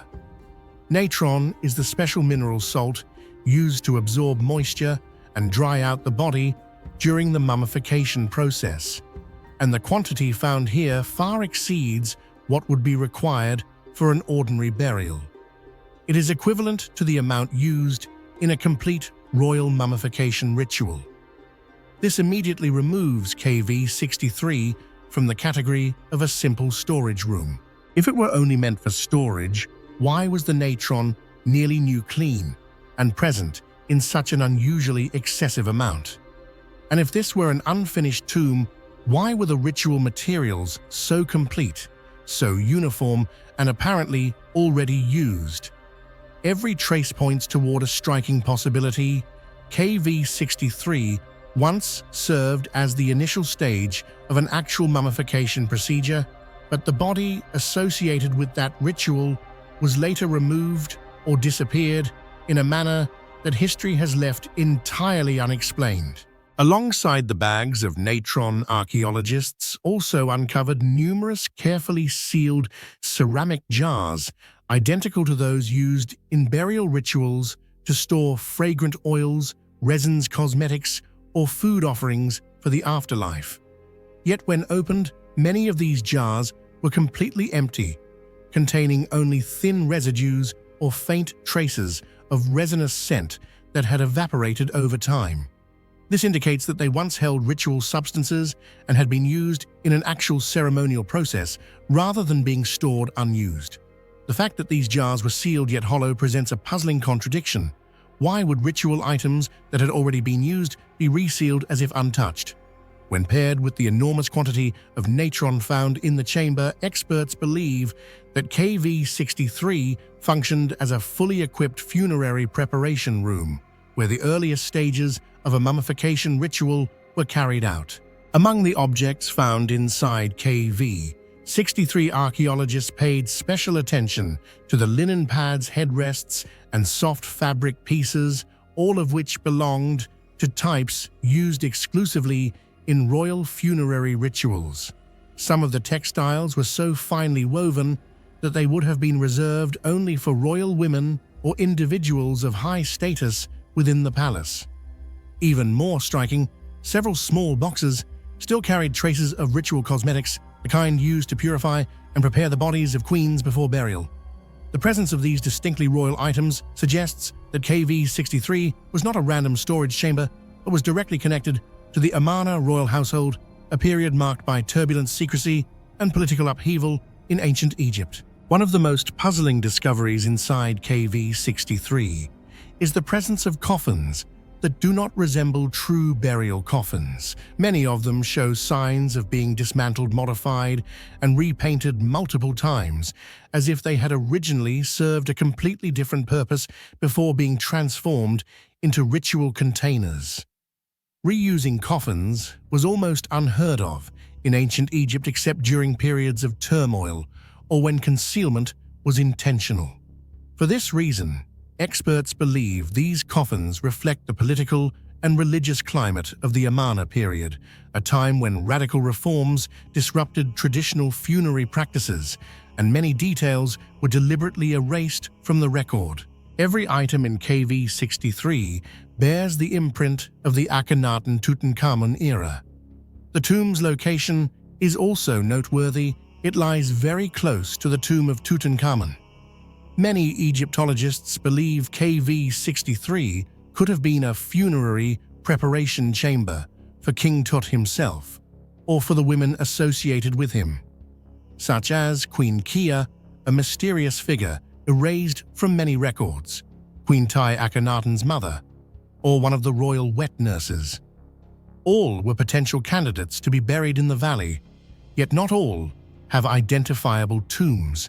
Across the entirety of KV63, what astonished archaeologists the most was not the objects themselves, but the utter silence of the chamber. No name of the deceased, no prayers, no titles, not even a single hieroglyph on the walls or the coffins. This is extraordinarily unusual in the Valley of the Kings, where identity was always inscribed to ensure the eternal protection of the soul. The complete absence of writing suggests this was not an oversight, but a deliberate act, as if someone intended to erase every trace of the individual connected to this place.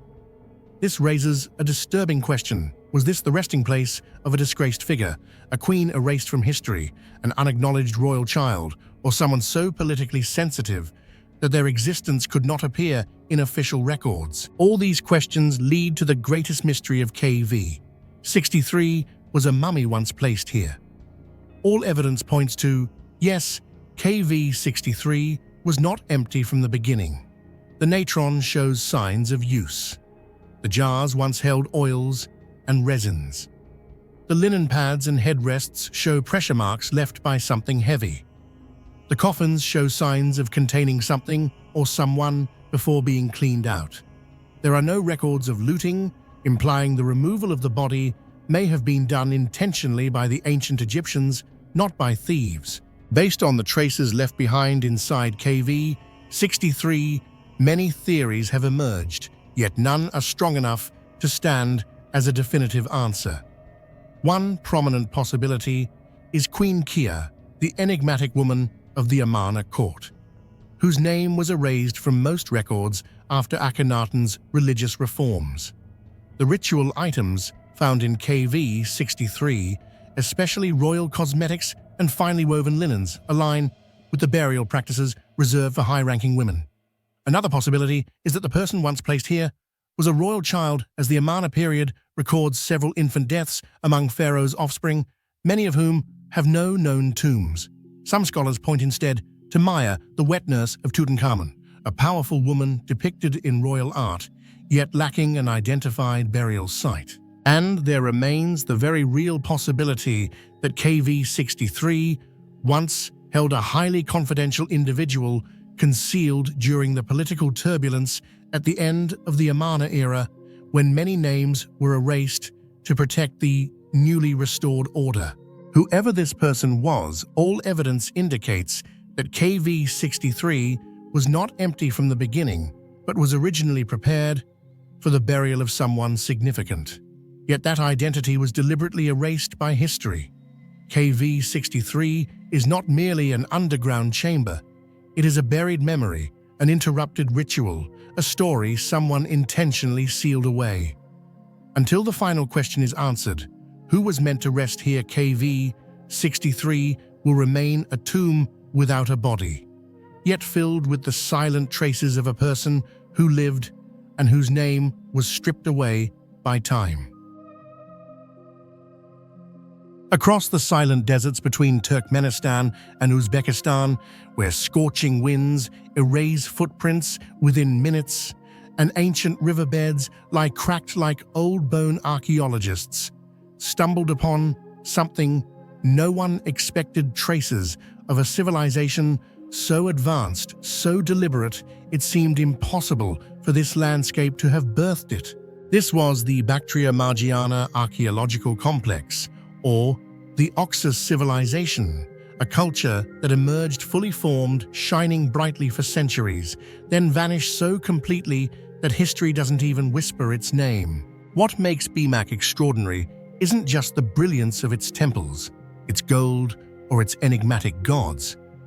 It's the unsettling realization that this civilization appeared as if out of thin air and disappeared with equal mystery, as though an entire chapter of humanity was written in the sand and blown away before anyone could read it.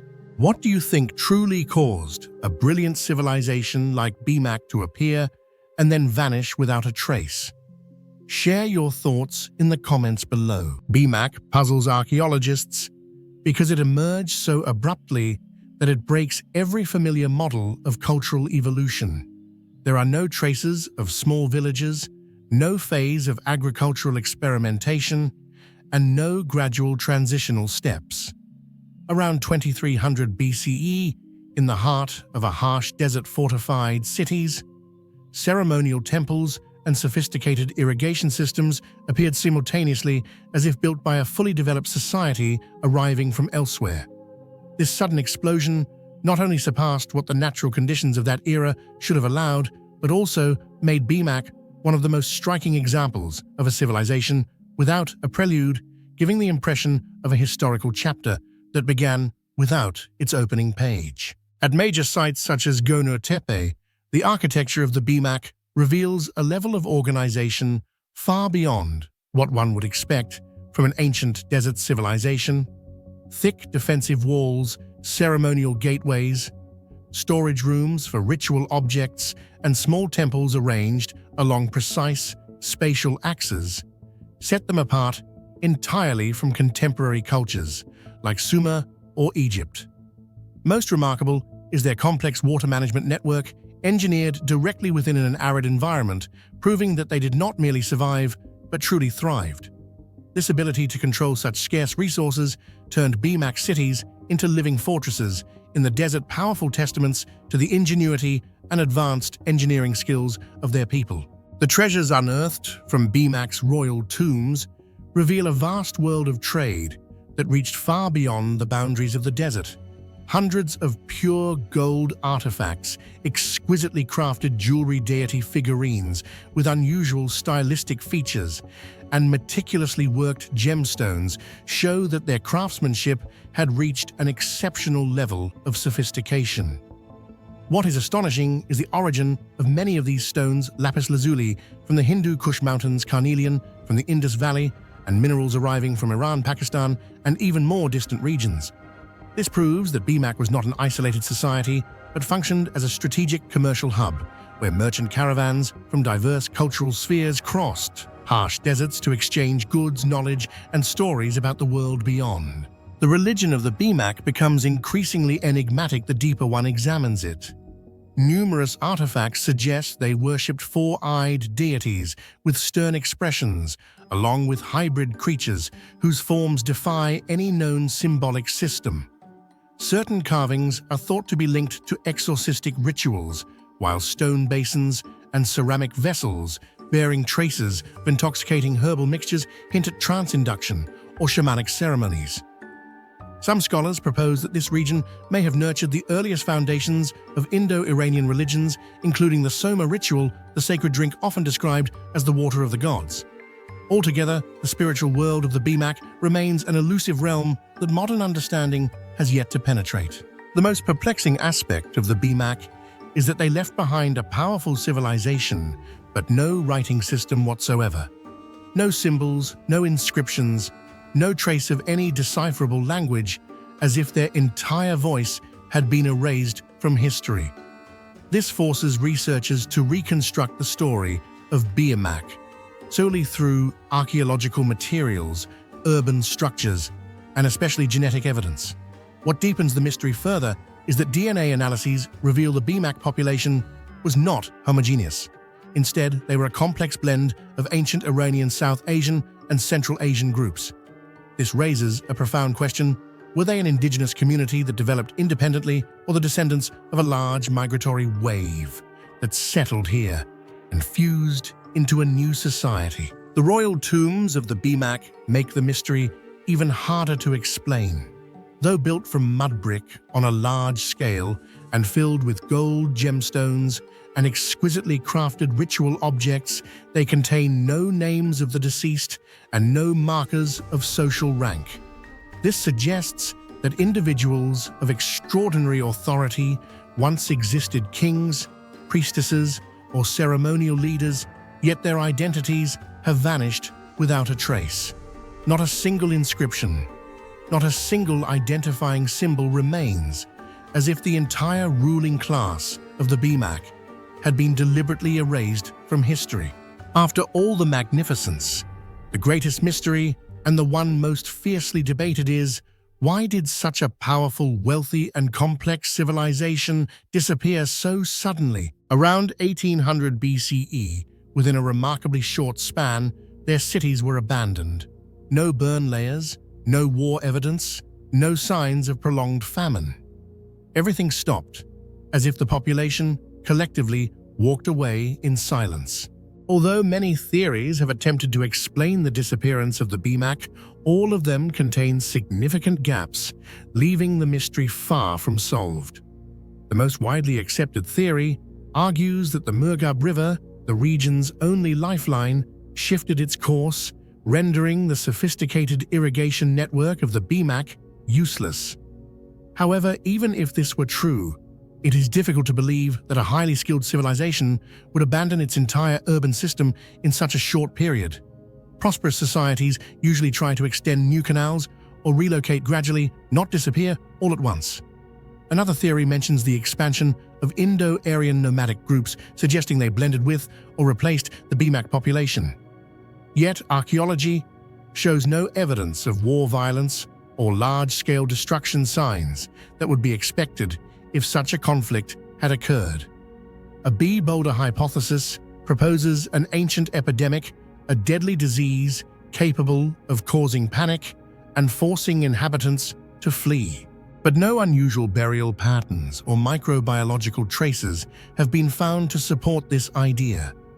The lack of convincing evidence in every direction makes the collapse of the BMAC one of the most challenging and persistent enigmas in Central Asian archaeology. Another possibility is that they never vanished at all. They simply merged into surrounding cultures, becoming an invisible thread woven into the histories of Iran, India, and Central Asia. If this theory is correct, echoes of BMAC may still persist today in religion, art rituals, and cultural traditions, subtle influences we no longer recognize. The disappearance of BMAC remains an unsolved riddle, an empty gap between lands once glowing with civilization before plunging into darkness without explanation. What remains today are crumbling cities scattered across the desert and golden artifacts buried in sand, reminding us that great civilizations have risen, flourished, and vanished without leaving behind a single reason why. The stone reliefs of the Sassanid Empire rise from the deserts of Iran, like gateways into an ancient ceremonial world, long fallen silent. From Naqshi Rostam and Naqshi Rajab to Bishapa and Taki Bostan, every cliff face carries a story carved into rock, depicting royal power victories over Rome and the sacred presence of Ahura Mazda. Yet behind these familiar scenes lies a deeper mystery that archaeologists still struggle to fully decode. What rituals actually took place in front of these reliefs, and why did the Sassanids build an entire symbolic system across the land with such precision, refinement, and hidden meaning? What do you think were the mysterious rituals once performed in front of the Sassanid rock reliefs? Feel free to share your thoughts in the comments below. When examined more closely, experts realized that Sassanid carving techniques were far more sophisticated than simple metal chiseling. The deep, smooth cuts and perfectly curved lines appear almost unnatural, showing virtually no traces of hammers, chisels, or drills. This has led some archaeologists to propose that the Sassanids may have used a heating method to soften the rock surface, or a mineral-based compound now lost from the archaeological record. Even more astonishing is that although the reliefs stand several meters tall and stretch across entire cliff faces, their compositions harmonize flawlessly with the surrounding landscape. The placement of figures, the direction of their gaze, the angle of each weapon, and the flow of the carved lines all seem calculated so that morning and afternoon sunlight highlights specific details. Some reliefs even take advantage of natural airflow through the mountain passes, creating a solemn atmosphere through wind and sound. This suggests that the Sassanids were not merely producing art, they were building a ceremonial space where stone light and the natural environment worked together to express the empire's power and sacred identity. The dense concentration of Sassanid rock reliefs at Naqshi Rostam and Naqshi Rajab is no geographical coincidence, but a deliberate symbolic choice.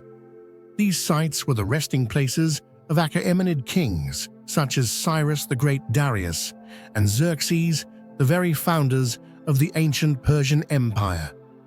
By carving their own reliefs beside these monumental tombs, the Sassanids were not only asserting political legitimacy, but also weaving themselves into the sacred continuity of royal authority. This interlacing of two dynasties separated by centuries raises a compelling question. Did the Sassanid kings perform secret rituals here to activate the blessings of their predecessors? Some Zoroastrian scholars believe fire ceremonies were conducted at the foot of these royal tombs, and that the reliefs served as sacred inscriptions, recording vows of loyalty between the king, the divine, and the spirits of the ancient rulers. The victory reliefs are among the most iconic, yet historically puzzling. The famous scene of Shapur I capturing Roman Emperor Valerian has become a national symbol, but the relief's layout does not match any Roman records of the event. Several secondary figures appear who are not documented in historical texts. Shapur's gesture is more symbolic than narrative. This leads archaeologists to suspect that every detail in the reliefs is ritual-coded, intended not just to retell events, but to serve as a form of sacred communication between kings and divine forces. It is these subtle details that lead to the greatest mystery of all the physical traces of ritual activity found in front of the reliefs. At many sites especially, Nakshi Rostam and Bishapur archaeologists found the stone flooring beneath the reliefs unusually worn, as if people had stood or knelt in fixed positions for centuries. Some areas contain circular depressions resembling footprints or the bases of ceremonial objects. At a few reliefs, the ground shows evidence of scorching with charcoal and grey ash, consistent with Zoroastrian fire rituals, yet performed outdoors directly beneath the relief rather than inside a fire temple. This has led many to suggest that the Sassanids conducted ceremonies meant to connect directly with the divine, using the reliefs as stone gateways to the heavens. Some reliefs also show clear signs of intentional smoothing on the rock surface below, as if someone repeatedly knelt in that exact spot. In other places, the ground has been worn into broad circular platforms, possibly the locations for a tashtan or fire altars. If true, it would mean that Zoroastrian fire rituals, the core of their religion, were performed directly before these monumental reliefs. This transforms the reliefs from mere art into large-scale open-air sanctuaries. At Tucky, Boston, where reliefs depict the coronation of Ardashir II and elaborate hunting scenes, archaeologists discovered small artificial channels redirecting water to flow in front of the reliefs, not for agriculture, but seemingly for ritual effect. In the morning, sunlight reflected off the moving water, making the carved figures appear to shimmer. This suggests an astonishing possibility. The Sassanids may have performed reenactment rituals using water and stone together to bring mythical or royal scenes to life for spectators and priests. In-depth research shows that the placement of Sassanid rock reliefs was far from random. It reflected a sophisticated ceremonial mindset, extending across hundreds of kilometers. Many reliefs were positioned so that the rising sun on specific royal festival days would shine directly onto the central figure, creating a powerful, symbolic illumination effect. Others were carved beside sacred water sources, where ancient Persians believed water acted as a bridge between the physical world and the divine realm. Remarkably, some reliefs align with key stellar axes in Zoroastrian astrology, suggesting they may have served as markers of cosmic intersection points between Earth and sky. When all locations are mapped together, the reliefs reveal themselves as a vast ritual network spread across the empire, each one functioning as an energy node that linked religion, politics, and cosmology into a unified structure of power. And finally, the greatest question remains: what rituals actually took place before these reliefs? No surviving texts describe them. No Sassanid ritual manuals exist. Only burnt earth-worn stone and symbolic compositions remain. The theories surrounding the rituals once performed before the Sassanid rock reliefs reveal a complex religious political world, now surviving only in scattered traces. Some scholars believe these sites hosted coronation reenactment ceremonies, where the king stood precisely beneath the carved image of Ahura Mazda, presenting the ring of kingship, turning the relief itself into a sacred map guiding the ritual. Charcoal remains and worn stone platforms suggest the likelihood of sacred fire rites in which flames activated the spiritual power of the carvings and linked the king to the cosmic order of Zoroastrian belief. Certain victory reliefs, especially those of Shapur, finally fit the context of war oath rituals where soldiers gathered before the triumphant scene to swear loyalty under divine witness. Reliefs placed near Achaemenid royal tombs hint at an even deeper rite, a ceremony of ancestral linkage in which the authority of a new dynasty was legitimized through the approval of past rulers. Most enigmatic of all is the theory of secret Mobid priesthood rituals practices reserved only for the highest-ranking Zoroastrian clergy and never recorded in surviving texts, leaving them the darkest and most inaccessible part of Sassanid spiritual heritage. Taken together, these clues suggest the reliefs were not merely works of art, but ceremonial stations where humanity, divinity, and royal power converged within a sanctified space now dimmed by time. Despite the uncertainty, one truth is clear: the Sassanid reliefs were far more than artistic monuments. They were integral parts of a sacred ceremonial system, now lost to time. They served as political declaration, ritual stages, and symbolic portals to the divine. What remains today is only the surface of a spiritual architecture we may never fully uncover. The ritual mystery remains one of the greatest unsolved puzzles in the archaeology of ancient Persia. And perhaps it is the silence of the stone. The burn marks the polished, kneeling spots and the eternal stares of the gods that makes the Sassanid rock reliefs one of the most enigmatic heritages of the Middle East, where religion, power, and symbolism merge into one within the shadows of history. When Heinrich Schliemann arrived at Mycenae in the late 19th century, he could not have imagined that the small area inside the citadel, later known as Grave Circle A and Grave Circle B, contained one of the greatest archaeological treasures ever found. The shaft graves were dug deep into bedrock lined with stones, covered with the heavy slabs, and encircled by ritual stone rings. But what stunned the world was not merely the construction, but what lay inside: an astonishing quantity of gold weapons, jewelry, and luxury items, enough to reconstruct an entire warrior culture in radiant detail.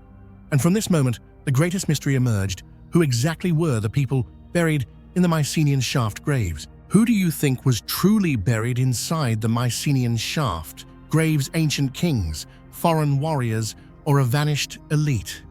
Share your thoughts in the comments below. Within the ancient layers of soil, archaeologists uncovered gold masks, helmets, golden cups, exquisite jewelry, and swords inlaid with bronze, silver, and gold, using techniques far beyond what anyone expected.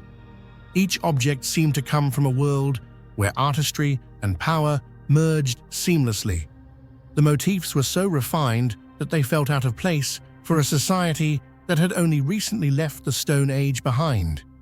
These treasures revealed that Mycenae was not a small local community, but a military ritual and dynastic center of the Aegean during the Bronze Age. Yet they also sparked a decades-long scholarly debate.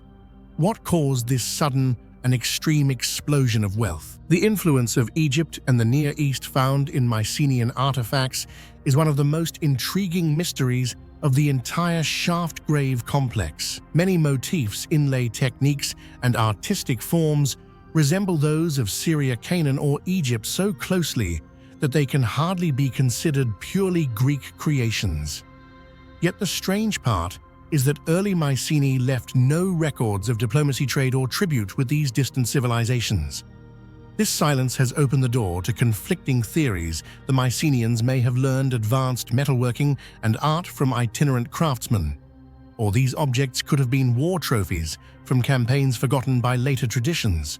A more daring hypothesis proposes that a foreign elite class once arrived in Mycenae, bringing advanced techniques, symbols of authority, and even an entirely new cultural model before eventually integrating into the local society or vanishing from history altogether. Social stratification is unmistakable in the shaft graves.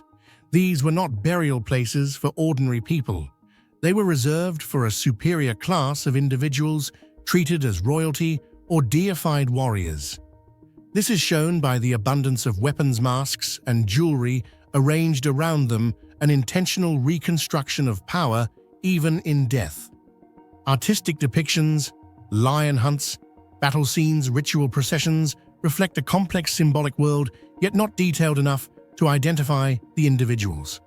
Some scenes depict animals such as lions, which were rare or absent in Greece at the time, raising questions about whether these images were symbolic ancestral memories or cultural imports from distant traditions. The contrast between Circle A and Circle B reveals a pivotal and enigmatic turning point in Mycenaean history. The older Circle B contains valuable objects, yet their simplicity and modest craftsmanship reflect a society still in its formative stage. But only a few generations later, Circle A erupts with extraordinary wealth, gold-inlaid weapons, and exceptionally refined artifacts. This rapid transformation has led archaeologists to suspect the rise of a new ruling lineage, possibly warriors who arrived from elsewhere or an internal elite that suddenly consolidated power. Some hypotheses suggest this marks evidence of a major restructuring in which Mycenae either absorbed an incoming Indo-European group or experienced social upheaval significant enough to reshape its entire leadership system. Yet evidence remains scarce, making this transitional period one of the most mysterious gaps of the Bronze Age.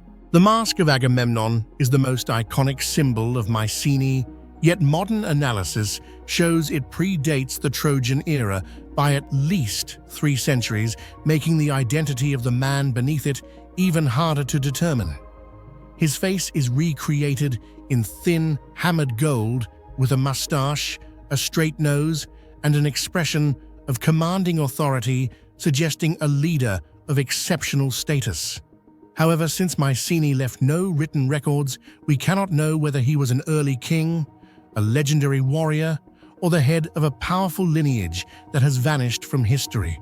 All such theories rest solely on the mask's profound silence, a magnificent relic that reveals nothing about the man who carried it into the grave. And this leads to the greatest problem of the shaft graves. Not a single name has been preserved.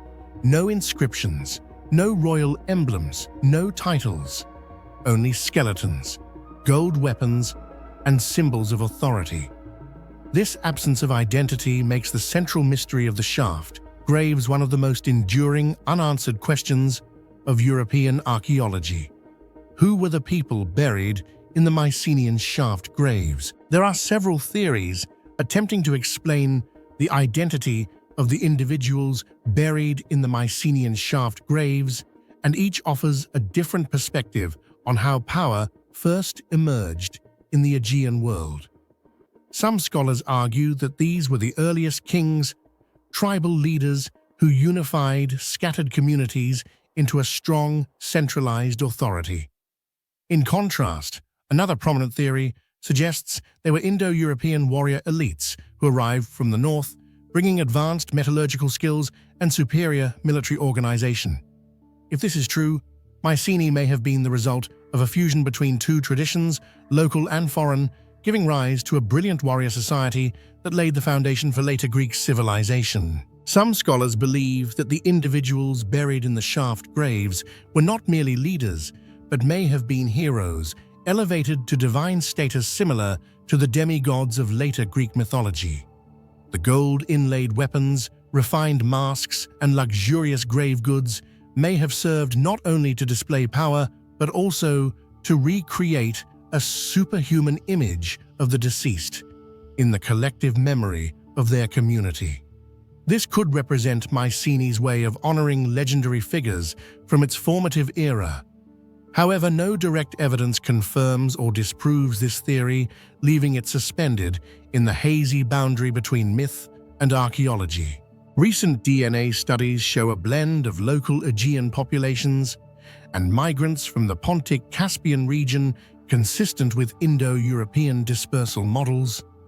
But DNA cannot answer the central question, which group did the deceased lead? It reveals their ancestry, but not whether they represented native traditions, foreign influence, or both. The rise of Mycenae appears abrupt, no slow evolution of political structure, no gradual expansion of economy. Everything emerges rapidly, as if power, artistry, warfare, and gold arrived through a major event, a conquest, a collapse elsewhere, or a merging of powerful groups. Yet those buried in the shaft graves left behind no historical record beyond their magnificent goods. This makes the shaft graves a doorway into the prehistory of Greek history, the moment before myth, epic, and writing shaped ancient Greek civilization. The question of who lies within them bridges legend and reality. Were they direct ancestors of King Agamemnon? Forgotten kings erased by time, foreign conquerors who ruled briefly before vanishing from memory. To this day, the question remains unanswered.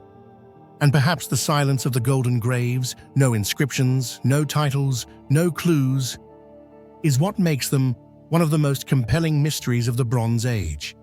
The individuals buried there wielded enough power to dominate the Aegean, yet their names disappeared completely into darkness. All that remains is gold, brilliant, beautiful, and utterly silent. Amid the wild landscapes of northern Scotland, where cold winds sweep across barren hills and rugged coastlines, stand stone structures so strange and impressive that archaeologists have debated over them for more than 2 centuries. These are the Broch's massive circular stone towers built during the Iron Age, around 2,000 years ago. What makes them one of the greatest archaeological mysteries of Europe is not only their advanced construction techniques, but also the absolute silence of the culture that created them. No writing, no symbols of authority, no records, no reliable legends.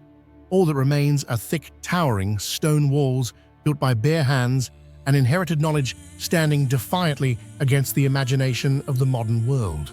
What do you think allowed a non-literate ancient culture to build massive stone towers like the Brochs? Share your thoughts in the comments below. The construction technique of the Brochs is one of the most astonishing achievements of the Iron Age. These towers were built entirely using dry stone masonry, meaning every single stone had to be selected, adjusted, and fitted tightly without a drop of mortar. To create walls 4 to 5 meters thick and more than 10 meters high, ancient builders needed an understanding of weight force, distribution, and structural stability at a level that even modern stonemasons would find challenging. Inside a broch is not a solid mass, but consists of 2 hollow, concentric walls connected by stone ledges that form passageways, small chambers, and a spiral staircase leading upward. This dual wall system makes the structure both lighter and more resistant to strong winds and minor seismic vibrations. What is truly remarkable is that all of this was accomplished by a society with no technical drawings, no writing system, and no metal construction tools. Many modern engineers admit that recreating a broch using ancient methods would be nearly impossible without highly coordinated labor and extremely precise intergenerational knowledge. One of the most puzzling features of the brochs is that no 2 structures are identical. Some were built with narrow entrances resembling defensive fortifications, while others have wide interior spaces that feel more like large communal dwellings. A few brochs even contain stone niches or mysterious decorative elements whose meanings remain unknown to researchers. This striking variation has led many scholars to wonder whether each tribe followed its own philosophy, purpose, or even rituals when constructing a broch. Or perhaps Brock's held such symbolic importance that every community sought to create its own unique version, reflecting its identity. This diversity makes it extremely difficult to determine a shared or universal purpose behind the entire Broch tradition. The locations of Brochs have fueled many debates. Many are built on high ground, providing excellent viewpoints. Others stand near the sea, ideal for monitoring trade routes or approaching vessels. Yet paradoxically, they lack the full features of fortresses. There are no secondary defensive walls, no trenches, no weapon placements, and not enough arrowheads or spear points to prove they experienced warfare. If they were military structures, they seem too weak. If civilian, they seem too elaborate. And if they were simply places of refuge, ancient people could have built far simpler shelters instead of massive stone towers. Inside many Brochs, archaeologists have found traces of daily life hearths, partitions, storage spaces, waste pits, animal bones, wooden and bone tools. This suggests that Brochs might have been homes for important members of the tribe. Yet here lies another paradox. There is no evidence of a traditional aristocratic class. No large graves, no valuable jewelry, no finely crafted weapons.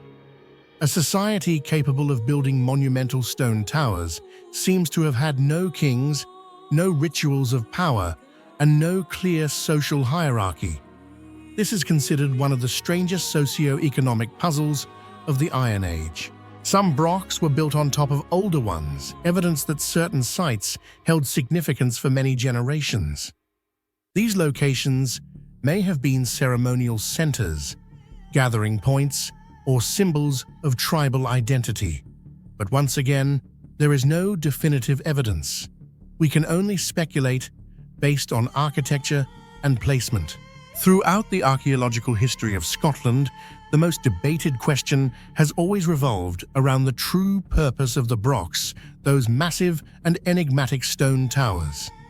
Even after more than 2 centuries of research, scholars still cannot reach a definitive conclusion, because every proposed theory seems plausible in one way, yet lacks crucial evidence to become the final answer. The Brochs possess thick stone walls, narrow entrances, and elevated positions, all characteristics typically associated with defensive structures. Yet it is strangely telling that almost no trace of warfare has ever been found, no arrowheads, no burn marks, no signs of destruction from attacks. A fortress that never fought a battle makes the military theory inherently unstable. Conversely, traces of domestic life inside many Brochs suggest they may once have served as dwellings for leaders or influential families. However, this argument collapses just as quickly as there are no symbols of a ruling class, no valuable jewelry, no finely crafted weapons, no distinguished burials, and no accompanying structures indicating authority. A society capable of building monumental stone towers, yet leaving no trace of leadership, seems paradoxical. Some researchers propose that Brochs could have been storage facilities for food or important goods, but excavations have not uncovered any evidence of large-scale storage.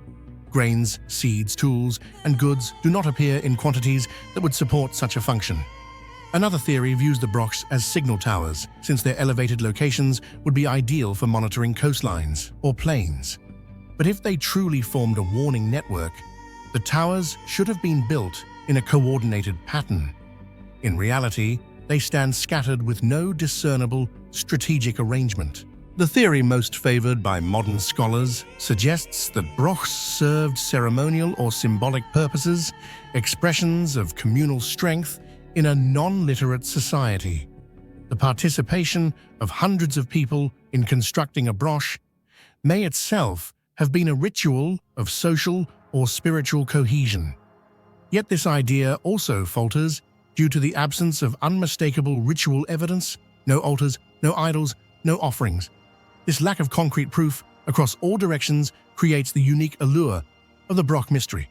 Every theory is reasonable, yet none strong enough to stand alone. And perhaps that is precisely the enduring fascination of the Brochs.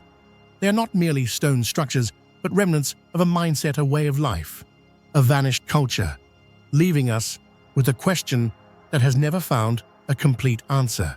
Around 100 CE, Broch construction stopped abruptly.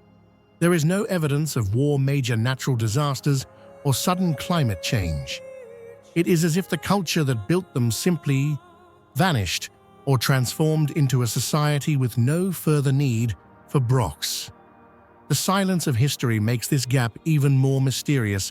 What happened to a civilization capable of erecting such monumental stone towers, only to disappear without a trace? Today, Brochs still stand, ancient stone rings, towering in the Scottish wilderness, both as witnesses to a lost era and puzzles that we may never solve.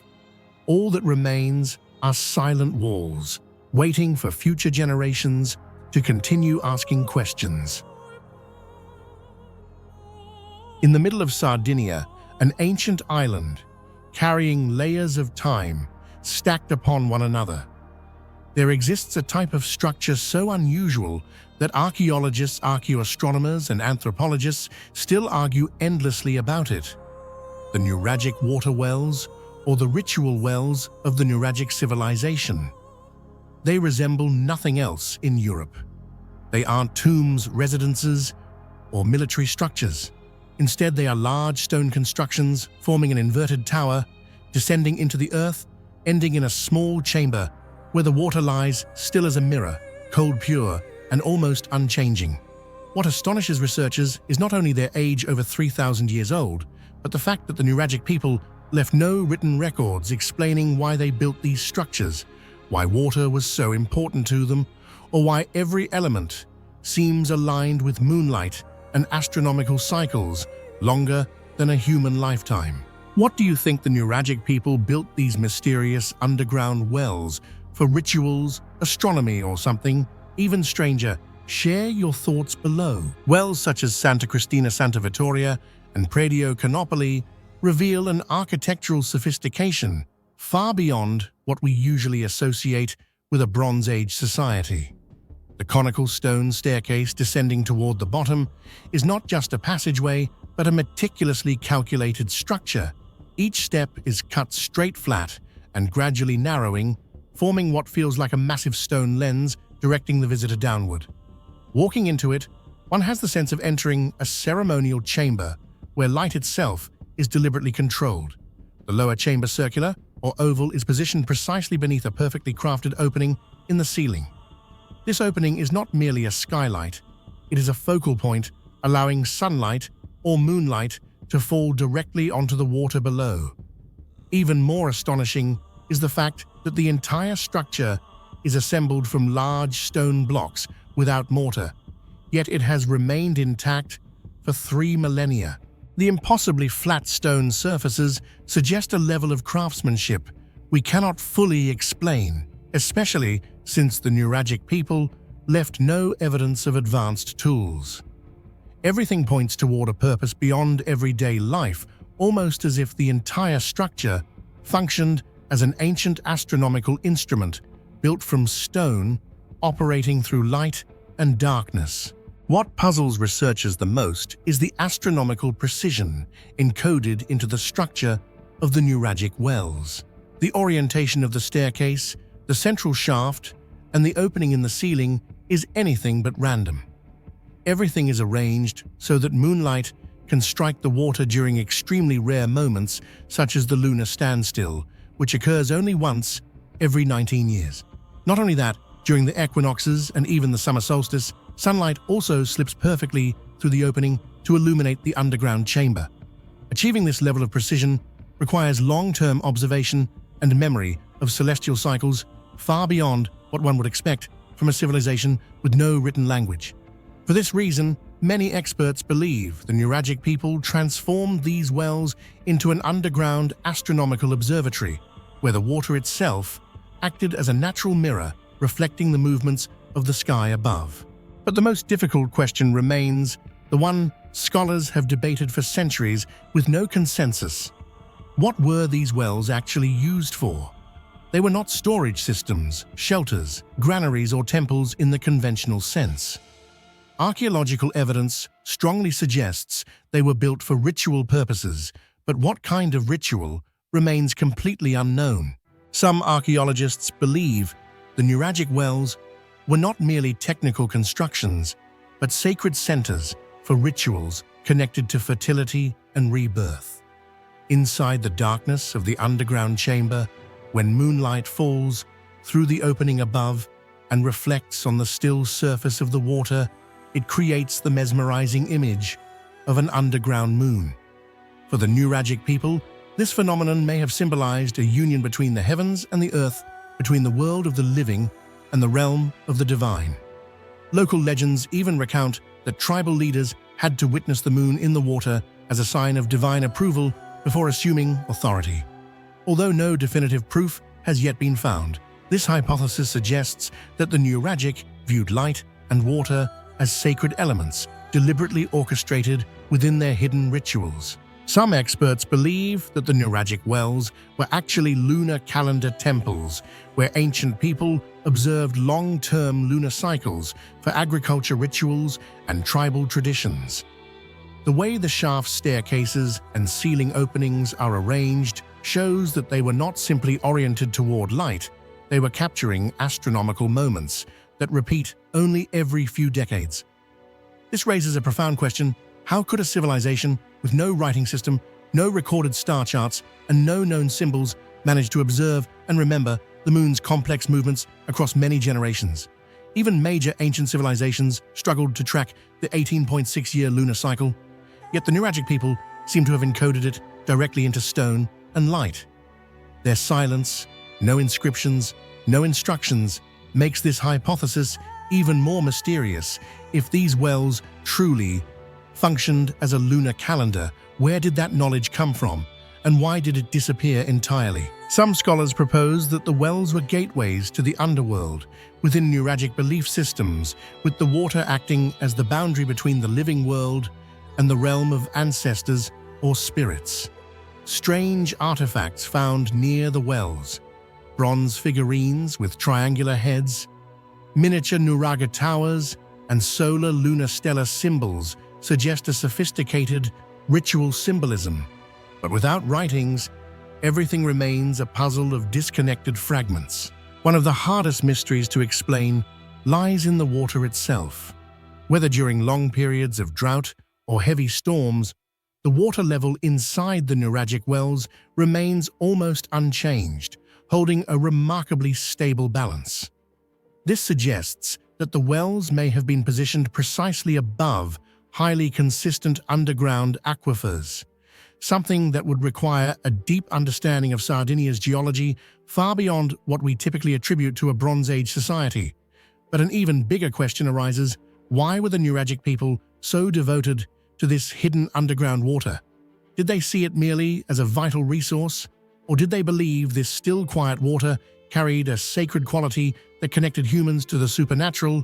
Its unwavering stability made water the heart of their rituals and amplifies the enigma their civilization left behind. What's also striking is that the wells were rarely isolated. They were usually part of large ceremonial complexes capable of gathering hundreds of people. This suggests they were not intended for private use, but for major communal events, perhaps even regional gatherings with religious authorities. But what kind of authority, what rites were performed there? And why did light, water, and darkness need to combine inside such a confined underground space? A bolder idea claims these wells may represent a higher technological phase of the Nuragic civilization, one we haven't yet identified. The precision stonework, the stable water levels, the long-cycle astronomical alignments. They all suggest a body of knowledge far beyond what is currently assumed. Perhaps the Nuragic once possessed an advanced oral tradition of engineering and astronomy that vanished long before written culture arrived in Sardinia. And then, as mysteriously as they built these wells, the Nuragic people disappeared from history. There are no records of a massive war epidemic or natural disaster wiping them out. They simply blended into the cultures that came afterward, leaving behind thousands of stone structures and hundreds of ritual wells, but no final explanation. Thus, the greatest question, what were the Nuragic water wells truly for, remains one of the most enduring, unsolved mysteries of the ancient world. Were they underground observatories, ritual chambers of rebirth, gateways to the world of spirits, or something far beyond religion and science knowledge lost, along with the civilization itself? Perhaps the answer still lies beneath those dark, silent waters where the moon once shone 3,000 years ago, and where no one today can fully understand what the Nuragic people saw. Amid the eroded rocky landscape of Hampi, once the magnificent capital of the Vijayanagara Empire, stands one of the most unusual architectural wonders of ancient India, the magnetic pillars of Vitala Temple. At first glance, they appear just like ordinary granite columns, tall, heavy, and massive, similar to thousands of other pillars across South India. But the moment someone places a hand on their surface or taps them gently with a fingertip, the entire stone responds with a resonant metallic ringing, clear and sharp, like plucked steel strings. This uncanny vibration has led many to believe there is some mysterious pull within the pillars, as though the stone itself is alive and responding. This sensation earned them the nickname magnetic, even though no real magnetic properties have ever been conclusively proven. What do you think caused these stone pillars to produce such strange metallic sounds? Share your thoughts in the comments below. The magnetic pillars are remarkable not only because of the sounds they produce, but also because their internal structure is completely different from their solid exterior. Although carved from a single block of granite, the pillars contain extremely thin, hollow chambers running vertically inside, functioning much like the resonance cavities of a musical instrument. Astonishingly, the thickness of the stone surrounding these hollows is so precise that even a deviation of a few millimeters would completely alter the sound they produce. Yet when scanned with modern equipment, there are no cut marks, no joints, no drill traces, and no signs of intrusion anywhere. No one understands how ancient artisans could create such internal hollows while keeping the surface perfectly intact. Faced with this mystery, experts admit that the structure behaves like a full-scale architectural stone instrument, something even modern technology struggles to replicate. Granite is one of the hardest materials humans have ever worked with, and even carving its surface requires tremendous force and precise technique. Yet the Vijayanagara artisans accomplished far more than that. They created hollow chambers inside the stone, while keeping the outer shell perfectly intact. Modern engineers have tried to replicate this using CNC machines and laser drilling, but even with advanced technology, it remains extremely difficult to form thin, uniform cavities without cracking the stone. What makes it even more astonishing is that over half a millennium ago, ancient craftsmen achieved this level of precision using only simple iron tools, a feat that modern science still struggles to match. Historical records do not describe the process, nor do they identify the artisans skilled enough to create it. When the Vijayanagara Empire collapsed in the late 16th century, many traditional craft secrets vanished, including the technique used to produce these singing pillars. Thus, the magnetic pillars are not just architectural relics, they are remnants of a lost body of knowledge. These pillars were not meant to stand alone. Some produce deep bass-like tones, others emit high bell-like chimes, still others vibrate like the strings of a sitar. When tapped in sequence, they form melodic patterns reminiscent of ritual music. Early colonial explorers noted that priests once played these pillars during ceremonial nights. Today, tapping has been prohibited because repeated contact has caused cracks to appear on several pillars. The greatest mystery of the magnetic pillars does not lie in their resonant tones or their refined appearance, but in the question that has puzzled archaeologists and engineers for decades: how were ancient artisans able to create impossibly thin, internal, hollow chambers inside a single solid block of granite without leaving any trace of workmanship. When examined with modern equipment, all we can observe is a perfectly finished structure. No joints, no drill points, no cut marks, no abandoned tools or construction diagrams. It is as if the entire process used to create these pillars vanished without a trace, leaving only the final result for later generations while erasing every clue about how it was achieved. The most common hypothesis suggests that Vijayanagara craftsmen may have employed an acoustic carving technique, tapping the stone, listening to its frequencies, and deciding where to thin or hollow it. This would require artisans capable of detecting extremely subtle changes in vibration, with auditory sensitivity far beyond the average person, as well as a level of chisel precision so exact that a single misplaced strike could ruin the entire internal structure. If this were true, they would have needed a deep understanding of the complex relationship between surface thickness, internal voids, and resonant frequency concepts that modern acoustics only formalized in recent centuries. Yet even this explanation leaves a major question unanswered. How could they reach such microscopic precision, using only bare ears and simple iron tools, when today we need specialized frequency measuring devices? Another hypothesis leans toward chemistry.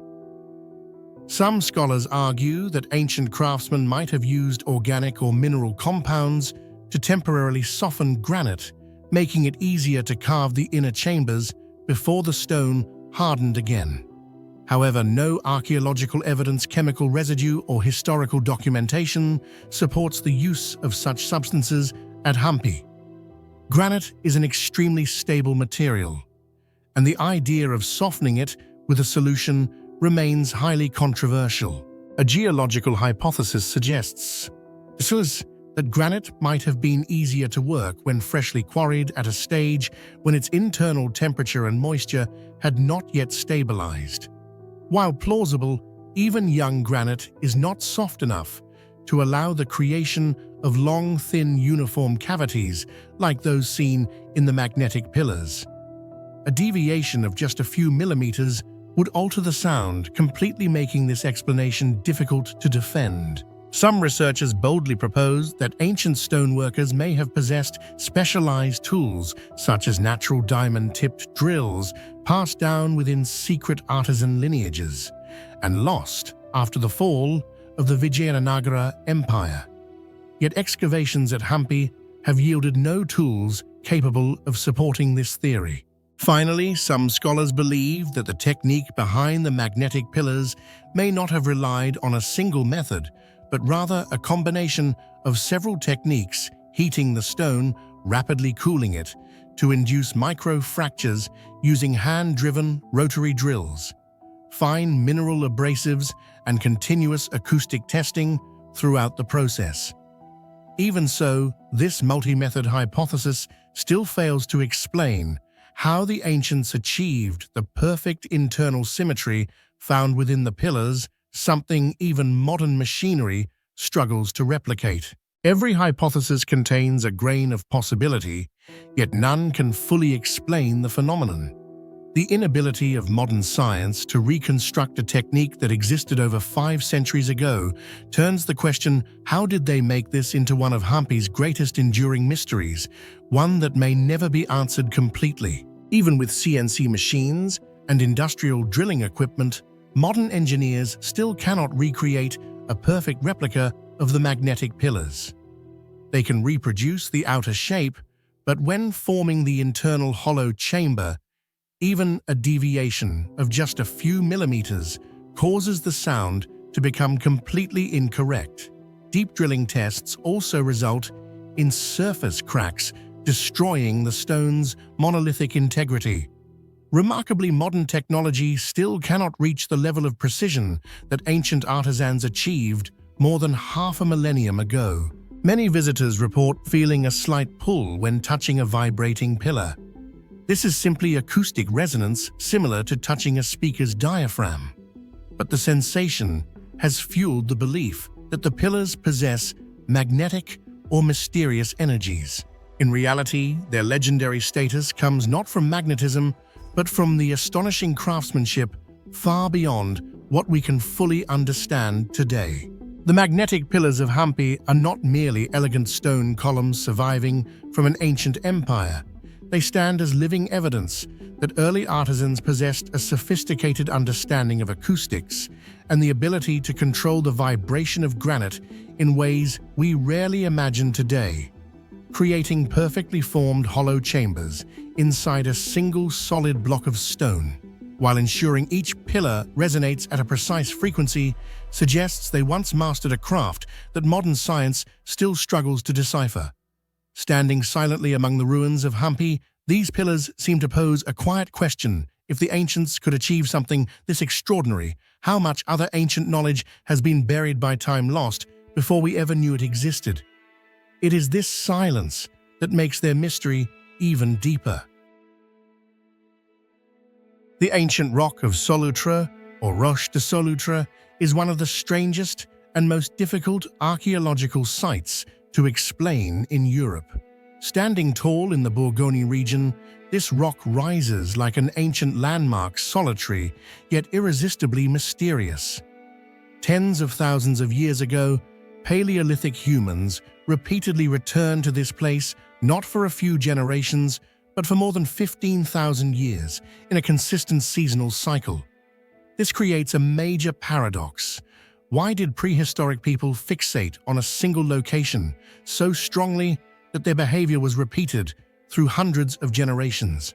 What made Solutre the center of action, ritual, and memory for such an ancient community? What do you think compelled people to return to Solutre for more than 15,000 years? Share your thoughts in the comments below. At the foot of this massive rock, archaeologists discovered over 100,000 horse bones, forming enormous stratified layers that accumulated over millennia. This phenomenon is found nowhere else in the Paleolithic world. Some once believed that the Solutrean people drove horses to the top and pushed them off the cliff, but the terrain does not support this theory at all. There is no suitable slope, no lethal drop point, and most importantly, the bones lack compression fractures typical of high falls. The legend is dramatic and heroic, but archaeology shows clearly that it simply could not have happened. After dismissing the pushed off the cliff, theory researchers faced a harder question. Why did such an enormous quantity of bones accumulate here? The Solutrean people clearly hunted, killed, or processed horses here. The sharp cut marks on bones prove human involvement. But the shocking part is the scale. A small prehistoric community could not possibly eat, preserve, or fully use such a vast amount of meat.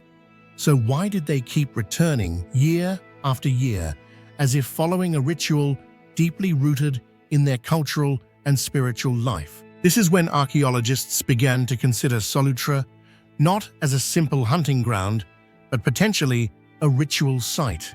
Yet the paradox deepens to this day. No ritual artifacts have been found.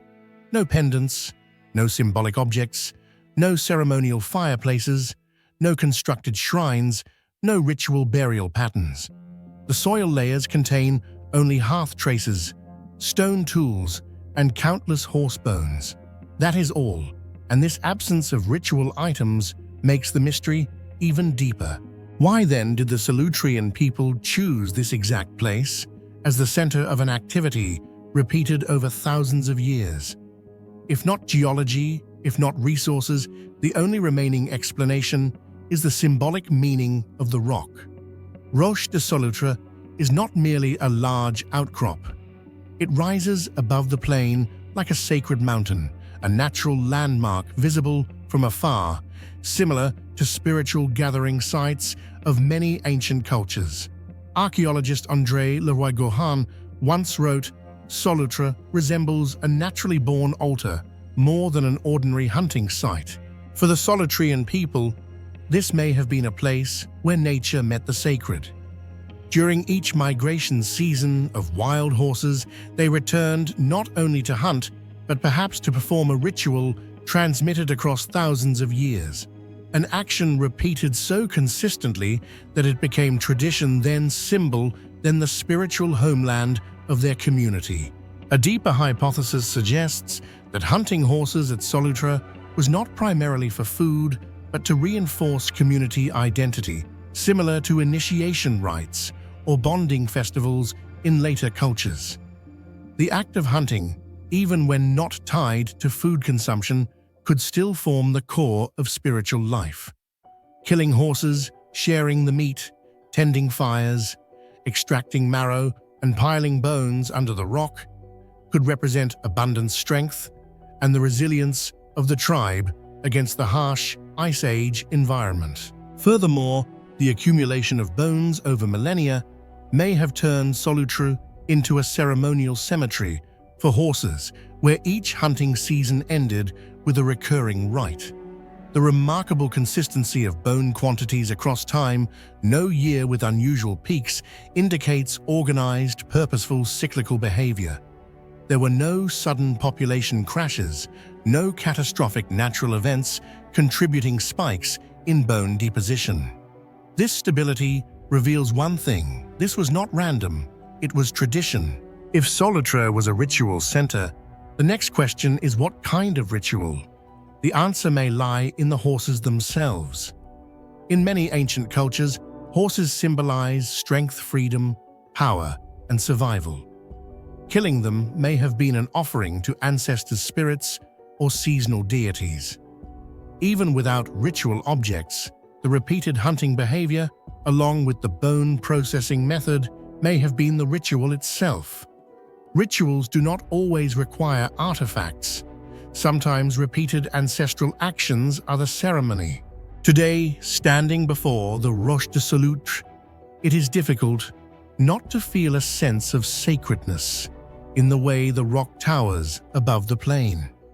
Despite modern science, digging through each soil layer, analyzing every bone fragment, and examining every cut mark, Solutre keeps its answers hidden. Why did thousands of generations return here? Why did they consider this sacred space? Why did horse bones accumulate into a mountain over centuries? No single hypothesis explains it all. And that is the beauty of Solutra, a mystery formed not only by what we found, but also by what we didn't find. An ancient ritual without written records, without clear symbols, yet powerful enough to last 15,000 years. Perhaps for the Solutrian people, this rock was more than a hunting ground. It was the soul of the land where they returned to reaffirm their origins, strength, and identity. In the end, all clues lead to a single unresolved mystery. Why did the Solutrian people choose this place, and only this place, for a ritual repeated over thousands of years? To this day, the Roche de Solutre stands silently watching over the vast plain, guarding its secret beneath layers of pale horse bones, a prehistoric sacred mountain where the past whispers but never fully answers. Acrocorinth is not just a fortress perched on a rocky mountain. It is a gateway into a world humanity has failed to decipher for nearly 2,000 years. Beneath its heavy grey stone lies an underground labyrinth, pitch-black tunnels, bottomless wells, and stone chambers no civilization ever dared to record the true purpose of. Many empires have risen and fallen here, yet none ever understood the mysterious structure beneath the citadel. When modern archaeologists descended into it, they found passages that defied all architectural logic, narrow like natural fissures, then suddenly widening into forgotten chambers. And deep in that darkness, strange echoes resonate like the breath of something ancient still alive beneath the mountain. Acrocorinth is not merely a structure, it is an ancient message, and we still lack the knowledge to read it. What do you think hides beneath Acrocorinth? A forgotten ritual chamber, an escape route, or something even older? Share your theory in the comments below. To this day, archaeologists have not agreed on the true scale of this system. Some entrances were sealed over different periods. Some passages collapsed, and others lie so deep that light cannot reach them. Surveys reveal that this network of tunnels is far from simple. Some areas are as wide as meeting halls, others narrow enough for only one person to stoop and pass through, and some lead into water shafts with no visible bottom. Everything suggests that the structure is far more than military architecture. It carries layers of religious, ceremonial, and perhaps mystical significance left behind by every civilization that once occupied the fortress. One of the most striking features is the ancient stone staircase descending directly into a lightless zone. Its steps are deeply worn proof that they were used frequently for a very long time. Yet the chamber it leads to shows no signs of human activity, no hearth, no traces of combat, no tools or habitation marks. Some scholars believe this may have been a secret ritual chamber used by select individuals, priests, warriors, or leaders before important events. Others speculate that such spaces might have held high-value prisoners or individuals of political or spiritual importance. Next come the water shafts plunging tens of meters deep, which continue to fuel debate. Unlike ordinary wells, the wells of Acrocorinth show precision, carving smooth circular walls and craftsmanship exceeding what would be expected for military use. This leads to the theory that they may have served religious purposes, especially since the summit once hosted the Temple of Aphrodite, a major ceremonial center. Ancient texts mention the sacred waters of Aphrodite, though they do not specify the location. Some archaeologists ask boldly, were these unusual well sources of purification water, or even sites of rituals intentionally left unrecorded? Even more puzzling is that the tunnel system bears the influence of many historical periods.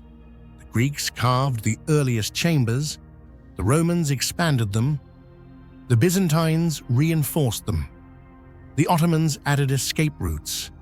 Over centuries, passages were opened, sealed, redirected, and split according to changing needs. This makes it nearly impossible to reconstruct the original layout, leaving one major question unanswered. What did the very first version of the Acrocorinth tunnels look like? What purpose did it serve? And who designed it? A deeper mystery is that ancient records provide almost no details about the underground system. Greek and Roman writers described temples, walls, towers, and fortifications, but said almost nothing about subterranean structures. This suggests that the tunnels were either built for purposes too important or too secret to be written down, or they belonged to a population predating classical Greek society, with the later cultures simply inheriting and reusing them without fully understanding their original function. Modern surveys have reported strange acoustic phenomena inside the tunnels.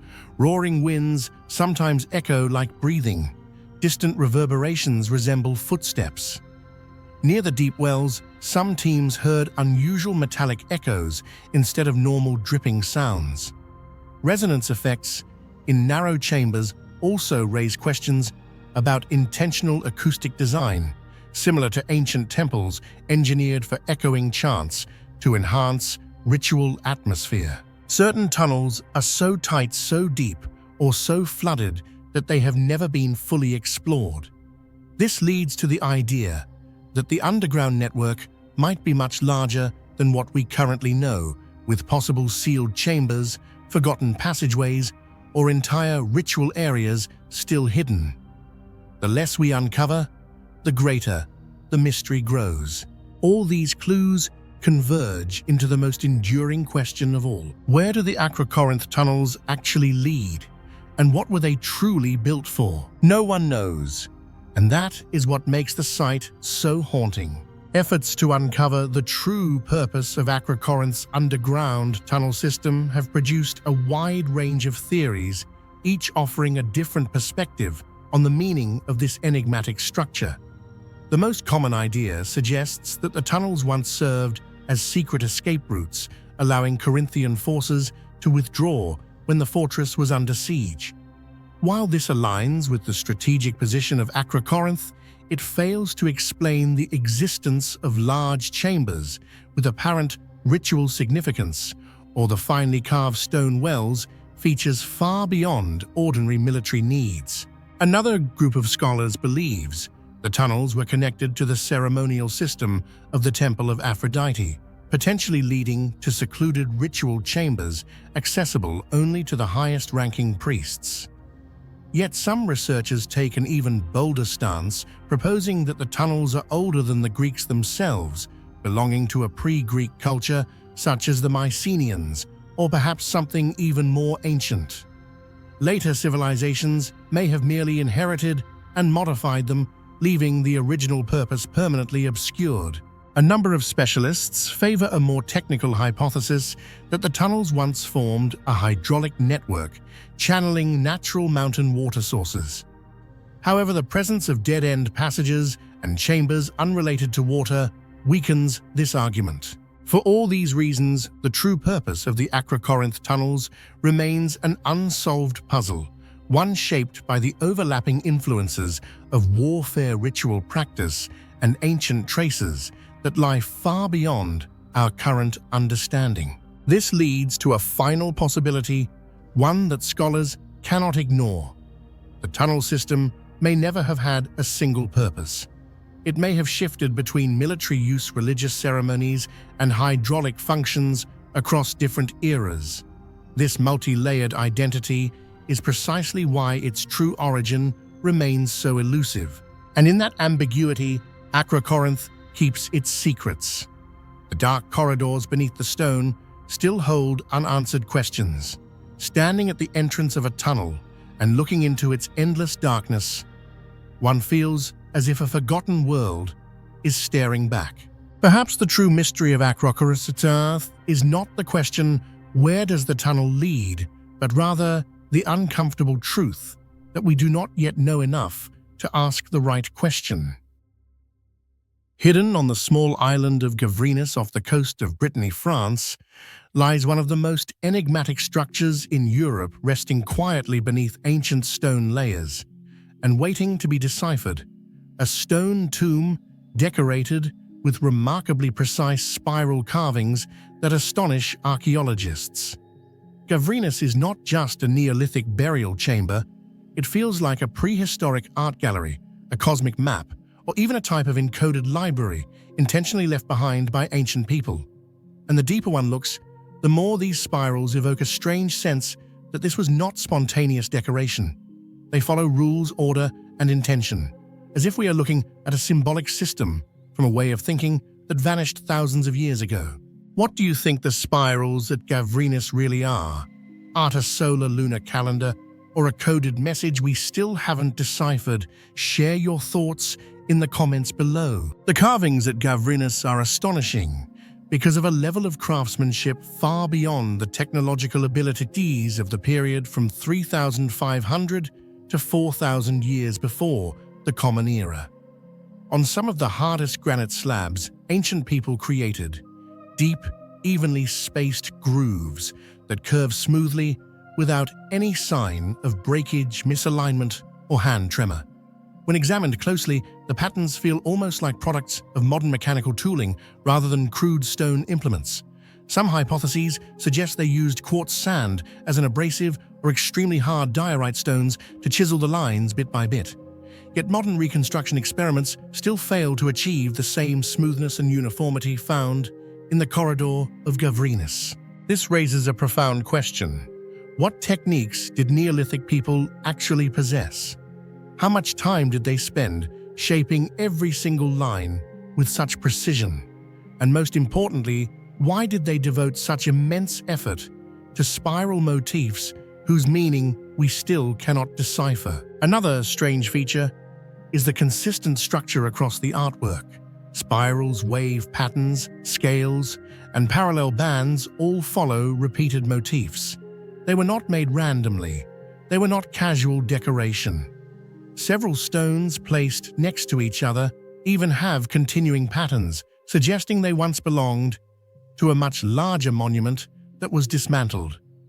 This raises another mystery.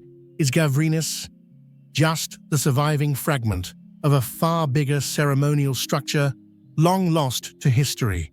If so, the spirals may not have been designed for a small chamber, but as part of a grand symbolic system meant for rituals or knowledge now forgotten. Many researchers believe that the spirals at Gavrinis are not merely decorative patterns, but a form of primitive astronomical map. The spiral shapes may symbolize the cyclical movement of the sun, the alternation of day and night, or the continuous flow of time as understood by ancient people. The accompanying wave-like lines could represent tides, rivers, or the oscillation of natural phenomena they observed in the sky. In many prehistoric cultures, the spiral is also associated with rebirth and the soul's journey, and since Gavrinis is a burial monument, these motifs may have served as a guide map for the soul as it crossed the boundary between two realms, the world of the living and the domain of the ancestors. One of the most astonishing phenomena at Gavrinis is the way sunlight interacts precisely with the spiral carvings at specific times of the year. On these days, a narrow beam of light passes through the tight entrance, travels deep into the dark passage, and illuminates only certain prominent spirals, creating the impression that the structure was designed to activate a mysterious light ritual.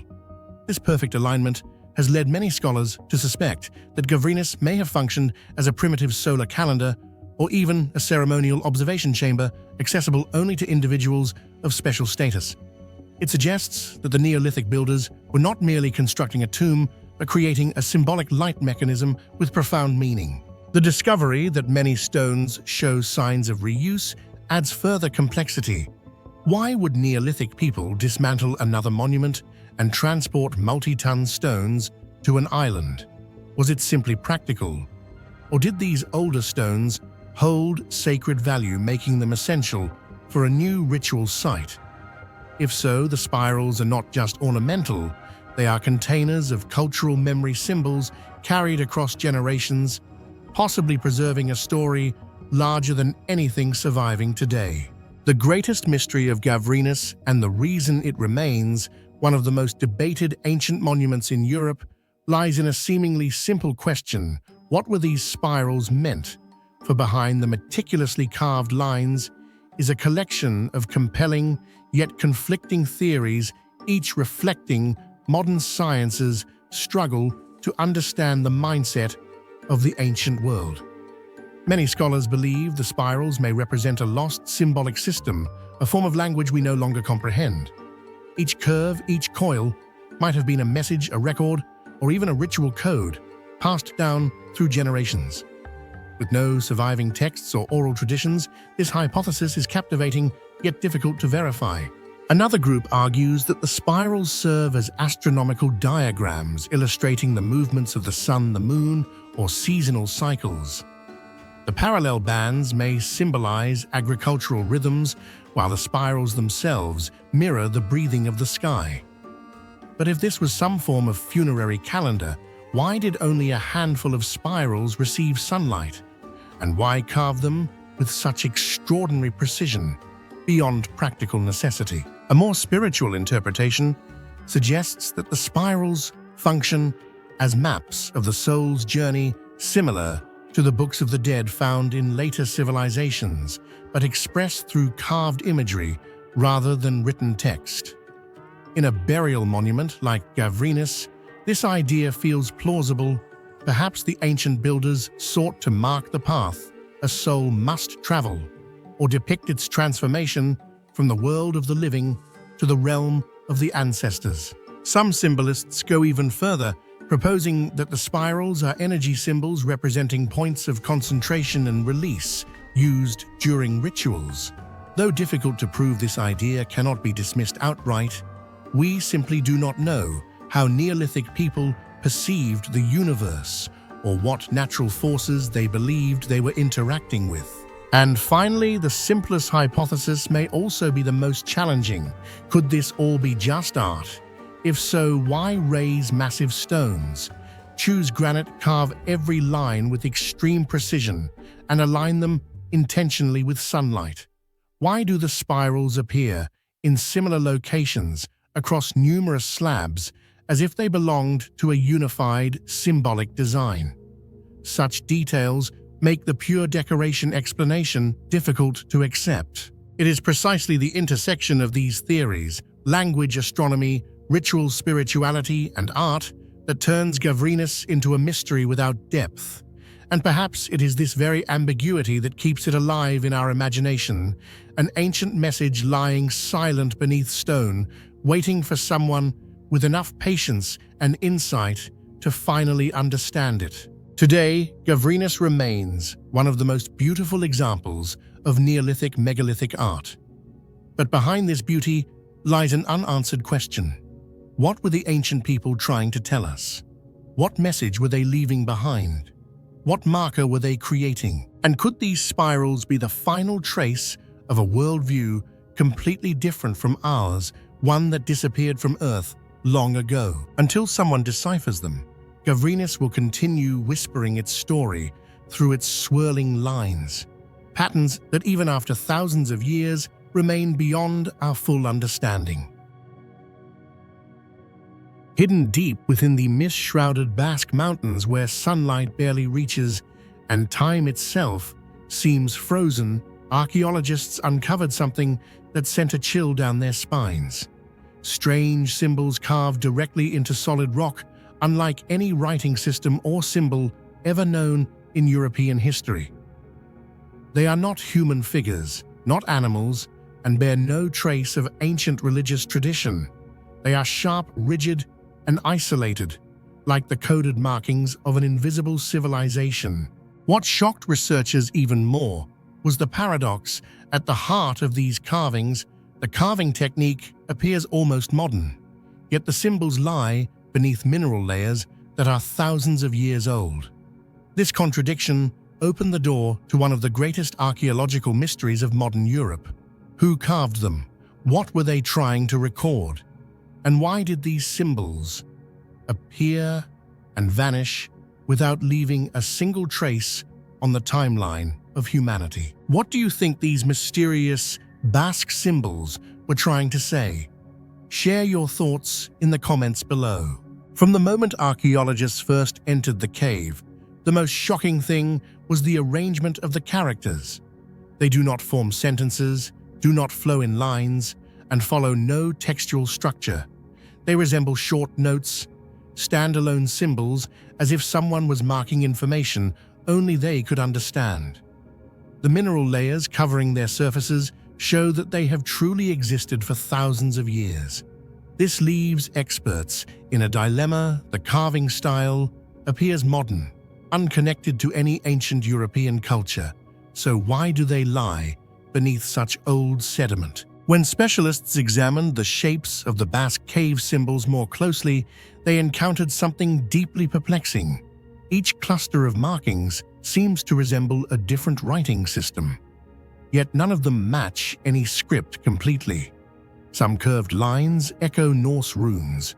Some sharp, straight strokes resemble ancient Iberian symbols, and a few even look like modern technical notation. However, detailed comparison shows that not a single symbol fully corresponds to Phoenician, Celtic, Greek, Latin, or any pre-medieval script. This hybrid yet belonging nowhere quality has led many researchers to wonder whether these markings might be the sole surviving trace of a completely vanished culture, one that left behind only a handful of lonely carvings on cave walls, with no continuation or counterpart anywhere else in the world. One of the most unusual aspects of the Basque cave inscriptions is the complete absence of familiar prehistoric motifs. In most ancient caves, researchers find human figures, animals hunting scenes, or ritual symbols, visual markers deeply tied to the spiritual life of early communities. But here, all of that is missing. There are no images, only engravings that resemble writing, yet lack the structure of a true language. This emptiness makes the symbols even more mysterious, as they do not align with any artistic tradition known from pre-Roman Western Europe. Some independent researchers have even noticed that a few of the Basque cave symbols resemble mechanical diagrams, simple gear shapes or mathematical notations, elements that make no sense in any known prehistoric context. Although these ideas are not accepted by mainstream archaeology, they highlight an unavoidable truth: the symbols do not fit into any ancient artistic style or recording system. They stand completely alone, as if cut off from the entire developmental timeline of human writing.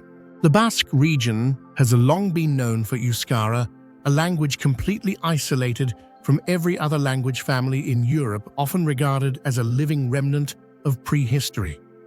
Modern Basques carry unique genetic traits, leading many scientists to believe they represent an ancient population that remained largely unaltered through time. Yet a striking paradox emerges when comparing Euskara with the cave inscriptions. They are entirely unrelated. There is no indication that the symbols are an early form of Euskara, nor do they follow any of its phonetic rules. This absolute disconnect has led researchers to propose a bold hypothesis that another culture once existed alongside the ancestors of the Basque people, a culture that vanished completely, leaving behind nothing but these enigmatic carvings on the cave walls. Although some have suggested that the Basque cave symbols might be modern forgeries, microscopic analyses quickly disproved this idea. On the surface of the engravings, layers of calcite and silica have formed naturally over thousands of years, creating patterns that modern humans could hardly replicate. These ancient mineral deposits serve as strong evidence that the carvings date back to a very distant past. And what puzzles researchers most is that although they are certainly authentic, no one knows who carved them. What troubles researchers the most about the Basque cave inscriptions is the true nature of these symbols. Are they a language or merely a system of markings unrelated to any known writing tradition of humankind? In every civilization, writing emerges with familiar patterns, repeated characters, phonetic variations, and linked sequences forming sentences. But with the Basque symbols, all of these rules collapse. They do not repeat enough to form an alphabet, they show no phonetic logic typical of written language, and they do not display the natural variations seen in systems that evolve over time. These engravings exist as isolated fragments, standing apart, like puzzle pieces that cannot fit into any linguistic framework. If one considers them a language, then it would be a language so solitary it becomes unsettling, without relatives, without descendants, without any presence elsewhere on Earth. And if one considers them symbols, the question becomes even more difficult. What do they represent? Maps, astronomy ritual calendars, ancient measurement systems, or a form of coded notation, understood only by a small, isolated group? Every hypothesis is too fragile to stand on its own. Some scholars have even suggested they might be technical notes, but this introduces a deeper paradox. How could a prehistoric culture develop technical notation long before major civilizations like Phoenicia or Greece formalized writing? Yet the mystery does not end with their form or function. It extends into their meaning, the part that remains entirely unreachable. Were these symbols a warning, a body of ancient knowledge, a forgotten ritual, or simply territorial markings of a group long vanished? If they were a message, then the intended recipients have disappeared from history. And if they belonged to a truly extinct language, then it is an absolute extinction, one that left no trace, no clue, and no surviving fragment to decode. This is why the Basque cave inscriptions feel more haunting than most ancient artifacts. They suggest the existence of an invisible culture, one that lived, communicated, and disappeared without a trace, leaving only a few scratches on stone. These characters feel like the final words of a civilization no one can understand. They burn like a question mark carved into the mountains, reminding us that human history might be far more complex than we imagine. Perhaps the most troubling part is this: no similar script exists anywhere else on Earth. They appear in one tiny region and vanish. No transmission, no evolution, no successors, as if the creators disappeared overnight, leaving only silent mountains and a handful of mysterious symbols. And even today, after countless attempts by archaeologists, linguists, and semiotic experts, the Basque cave inscriptions remain unsolved, standing as a challenge to modern science, a doorway into a chapter of human history that has never been written.